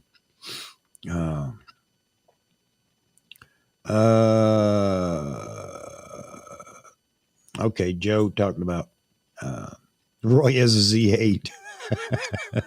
He does. He told me he did. He said not to tell anybody, so don't tell him I told you. There's a chance we might be getting a small budget this year at my work for a drone camera combo. depending on our budget, I don't know if we will be able to do Nikon for a value buy. Are you talking about a drone that would carry a DSLR or mirrorless camera? Or are you talking about a drone with camera and then an additional camera? Yeah, for video even. Yeah. Yeah, Joe, you better include a fair bit of cash for licensing for your pilot and also insurance. Because if you're thinking about flying from any city of Calgary land, they want a $2 million minimum for public liability, and they have to be named in the insurance policy. So it's not easy to fly in Calgary. So everybody's going to get mad at me here, but talking about drone with a camera, of course, DJI or whatever, they are the staple for that, and they're doing a fantastic job, by the way. And then a camera. I'll tell you right now, you're right. I don't think Nikon has anything in the budget for the camera, unless you guys unless you buy Z6 or Z7 or even Z6 II. Or Z7 II, maybe even new, but with all the rebates on them and things like that, you might get it in the budget. But other than that, I mean, there are plenty of cameras out there now that do as well, especially for what you're talking about when it comes to video, that are definitely cheaper. And that's one of the things that Nikon, that's one of the things we got to talk about here in the upcoming weeks. Is we talked about it just recently. Nikon doesn't have the D3200 anymore, that series. There's nothing out there like it. I know everybody's going to say, well, the Z50 or something like that. Maybe so, but I don't think Nikon's got a budget camera that, well, and when I say budget camera, it still has to perform. And I think there are cameras out there that will perform. And okay, Nikon hate begin. I just think Nikon's going to go into a higher end market. I really do. That's what they said a year ago or a little over a year ago. There's much more money in the higher end than there is in the consumer end. But you have a lot of people that will say that by mere sales numbers that, it behooves you to have those lower tier cameras. And it may have worked before. I don't know, but I agree with you, David, and Nikon seems to agree because they said no more 24 megapixel cameras. We're looking at a higher end market. They said all this a year ago. So I don't know. We'll see soon enough. So I hope their marketing is right. I wouldn't be surprised if the next camera comes out is not the Z8. It could be a Z1. Yeah, well, that number's still open, and everybody's scratching their heads on flagship being a Z starting at 9. So who knows? Joe Mansland talking about a Black Magic. Hey, you know what, Joe? Let me recommend somebody you go check him out. Frame Voyager on YouTube. Frame Voyager, and I've had him on the show before. He's a Black Magic shooter. The guy's a fantastic guy, all video, of course, but, go check his channel out. If you want to talk about Black Magic, that's constantly what they're discussing over there. And he's I love his content. He's great. So anybody that'd like to know anything about video or watch, some video related, content, I'd suggest him as well. Frame Voyager here on YouTube.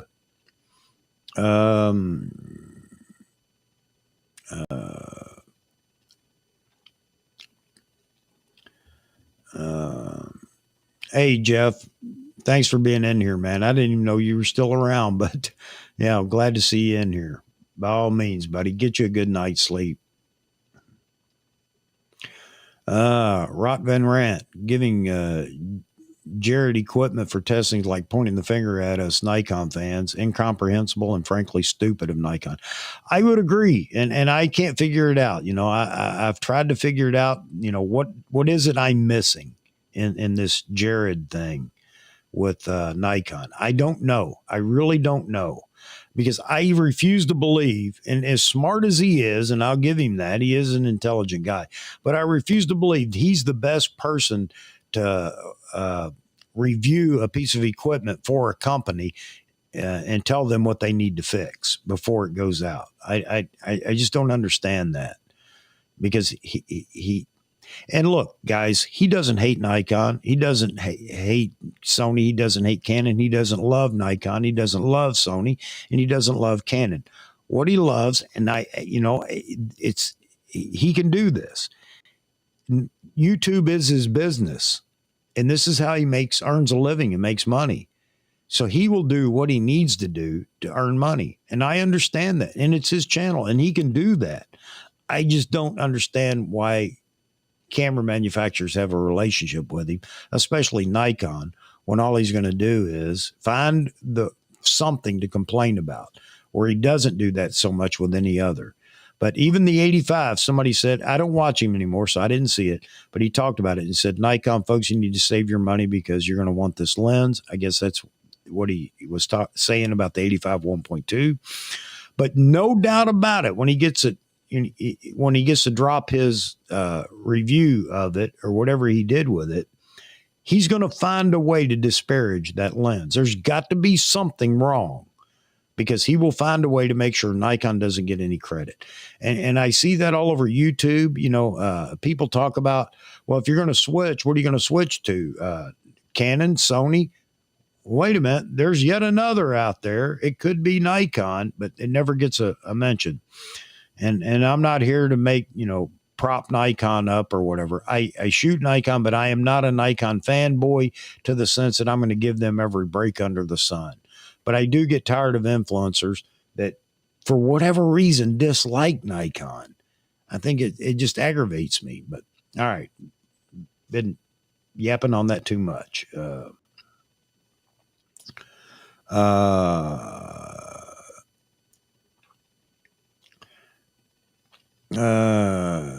Yeah, he'll find some way to disparage the lens connected with Nikon. There's something wrong. We just don't know it. It's too heavy, for one. It's way too heavy, because it's an ounce heavier than, some other. Or it's just too big, too bulky. It doesn't fit on a Z6 size body or something. I don't know. But anyway, it's coming, because that, I hate to say it, but that's what gets clicks. That's what everybody wants to see. So, all right, enough of me yapping. I took up that 30 minutes and wasted it for everybody. I should have been listening to you guys and looking at what you wanted to talk about. All right, so we're past the bewitching hour. Man, after that almost 7-hour live stream the other day, which is going to be impossible to beat, by the way.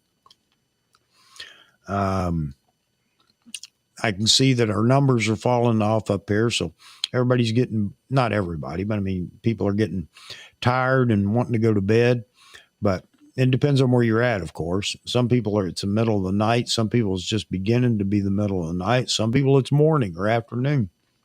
Yes, please. Thank you, Tim. My wife will be happy. She likes you now, by the way, because you told me to do this. Lance, how you doing, buddy? Good to see you. All right, folks, here it is. Please do not forget to like and subscribe. My wife bought me this T-shirt for Christmas just so I could do this. I can't wear it all the time. I only have one. I'll wear it out if I wash it every day. But please, and invite friends. Bring a friend next time. Maybe they'll enjoy it as well. Lance, that 85 1.2 looks great. My only concern right now is what it will cost, and I don't know. I want it. I've held out waiting for that lens. I love what the 51.2 does and all the reviews and everybody using it, but I want 85 because it's going to be a lens that I will use in the studio. Wear it to Waffle House and Walmart. Yeah. Yeah, it's still early for you guys out there, Greg. Yeah.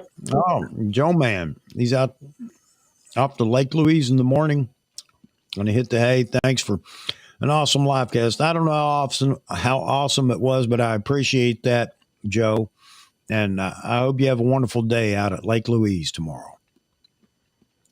Well, if he's going out there, he better be leaving lots early so he beats the traffic and everything else. But anyway, it should be a good day tomorrow. It's going to be warm here, so maybe just a little bit too warm, Lake Louise.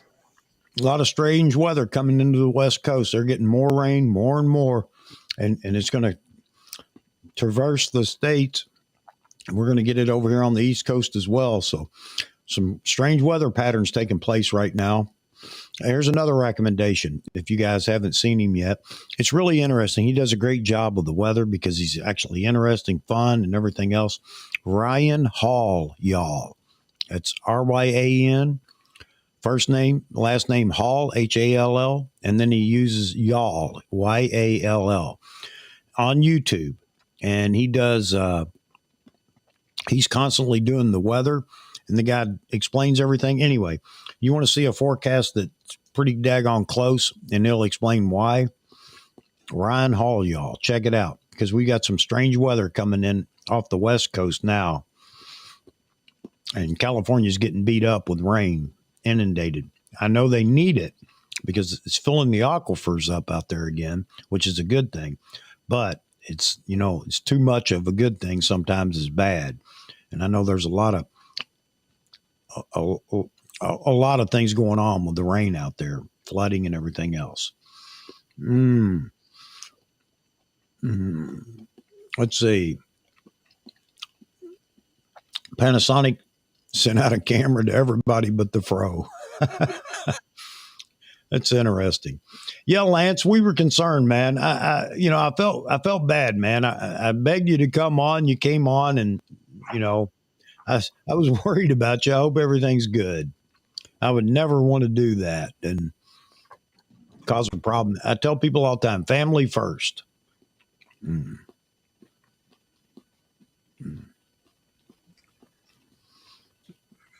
If they make a 105 1.2, I'll paint my house yellow.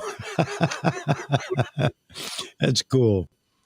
Oh, man.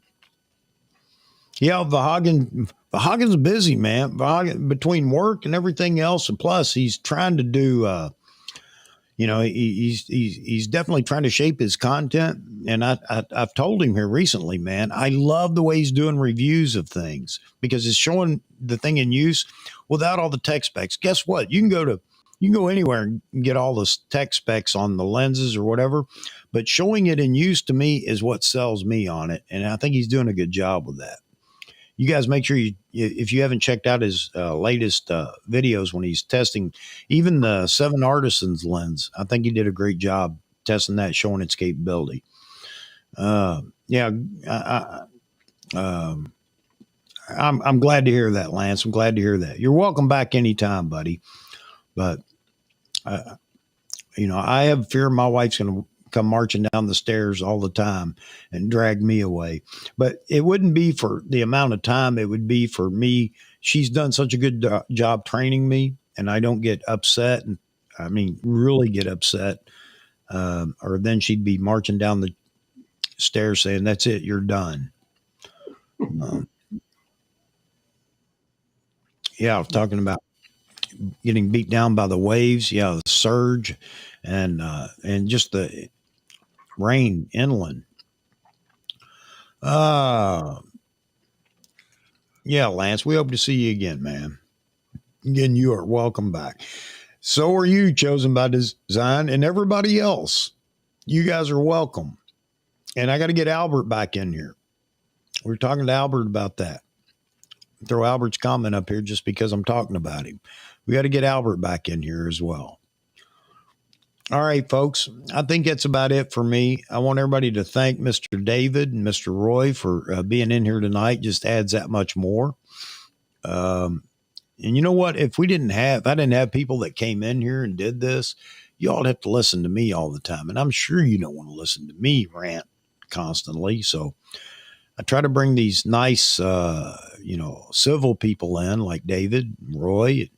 When Jeffrey was here, Jeffrey was definitely the smart guy in the bunch, and Vahagan when he's in here, Z Wade's so busy now, he's got him a studio, so it's hard to get. And Saturday night's always hard to get people because most people are going out to do something. So, but anytime you guys want to be on, whether it's a Wednesday stream or a Saturday stream, and for those that may hang around to the end that don't normally watch this channel, we do a stream every Saturday night, 9 p.m. Eastern, and every Wednesday at 12 p.m. noon on AP Studios, and you're welcome to join us for any of them. All right. Yes, please, if you would, I'd appreciate that. Hitting the like button. All those things keep me happy, and as long as I'm happy, I'm going to keep doing this.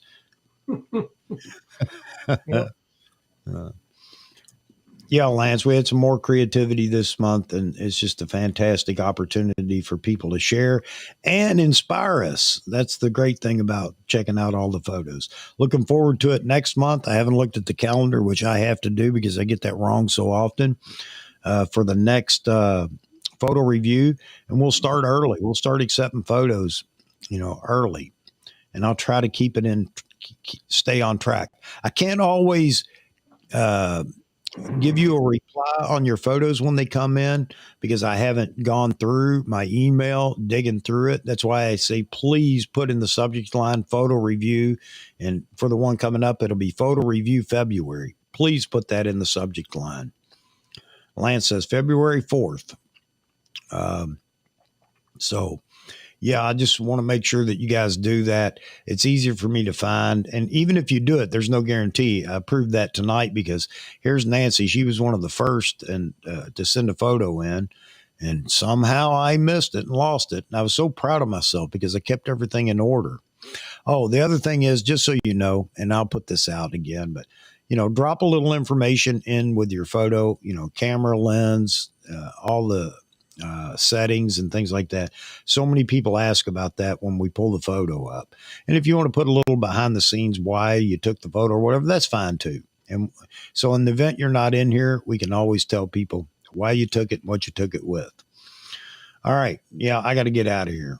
I'm just it's all the M&Ms now catching up with it. The sugar fix is kicking in. Rakesh, good night, buddy. Thank you for being in here. And yeah, again, thank everybody for the wonderful photos. Thank you again, David. And I'll talk to everybody at the next one. We'll be back on Wednesday. So for those that can make the daylight stream, I hope to see you in here. And we'll see what goes on in the news between now and then so we know what to talk about. Doesn't matter. You guys are going to tell me what we're going to talk about as usual, and that's the way it should be. David, thank you. Yep. Thank you very much, Chuck. It's been everybody in the chat, thank you very much. And Wednesday is Bring a Friend Wednesday. That's how I'm going to title it. Bring a Friend Wednesday. Bring a photographer friend Wednesday. That's what it's going to be. All right, folks. Hope everybody has a wonderful rest of the weekend, whatever's left of it for you. And be blessed. And I'll see everybody, God willing, on Wednesday for yet another live stream here on AP Studios. Thank you.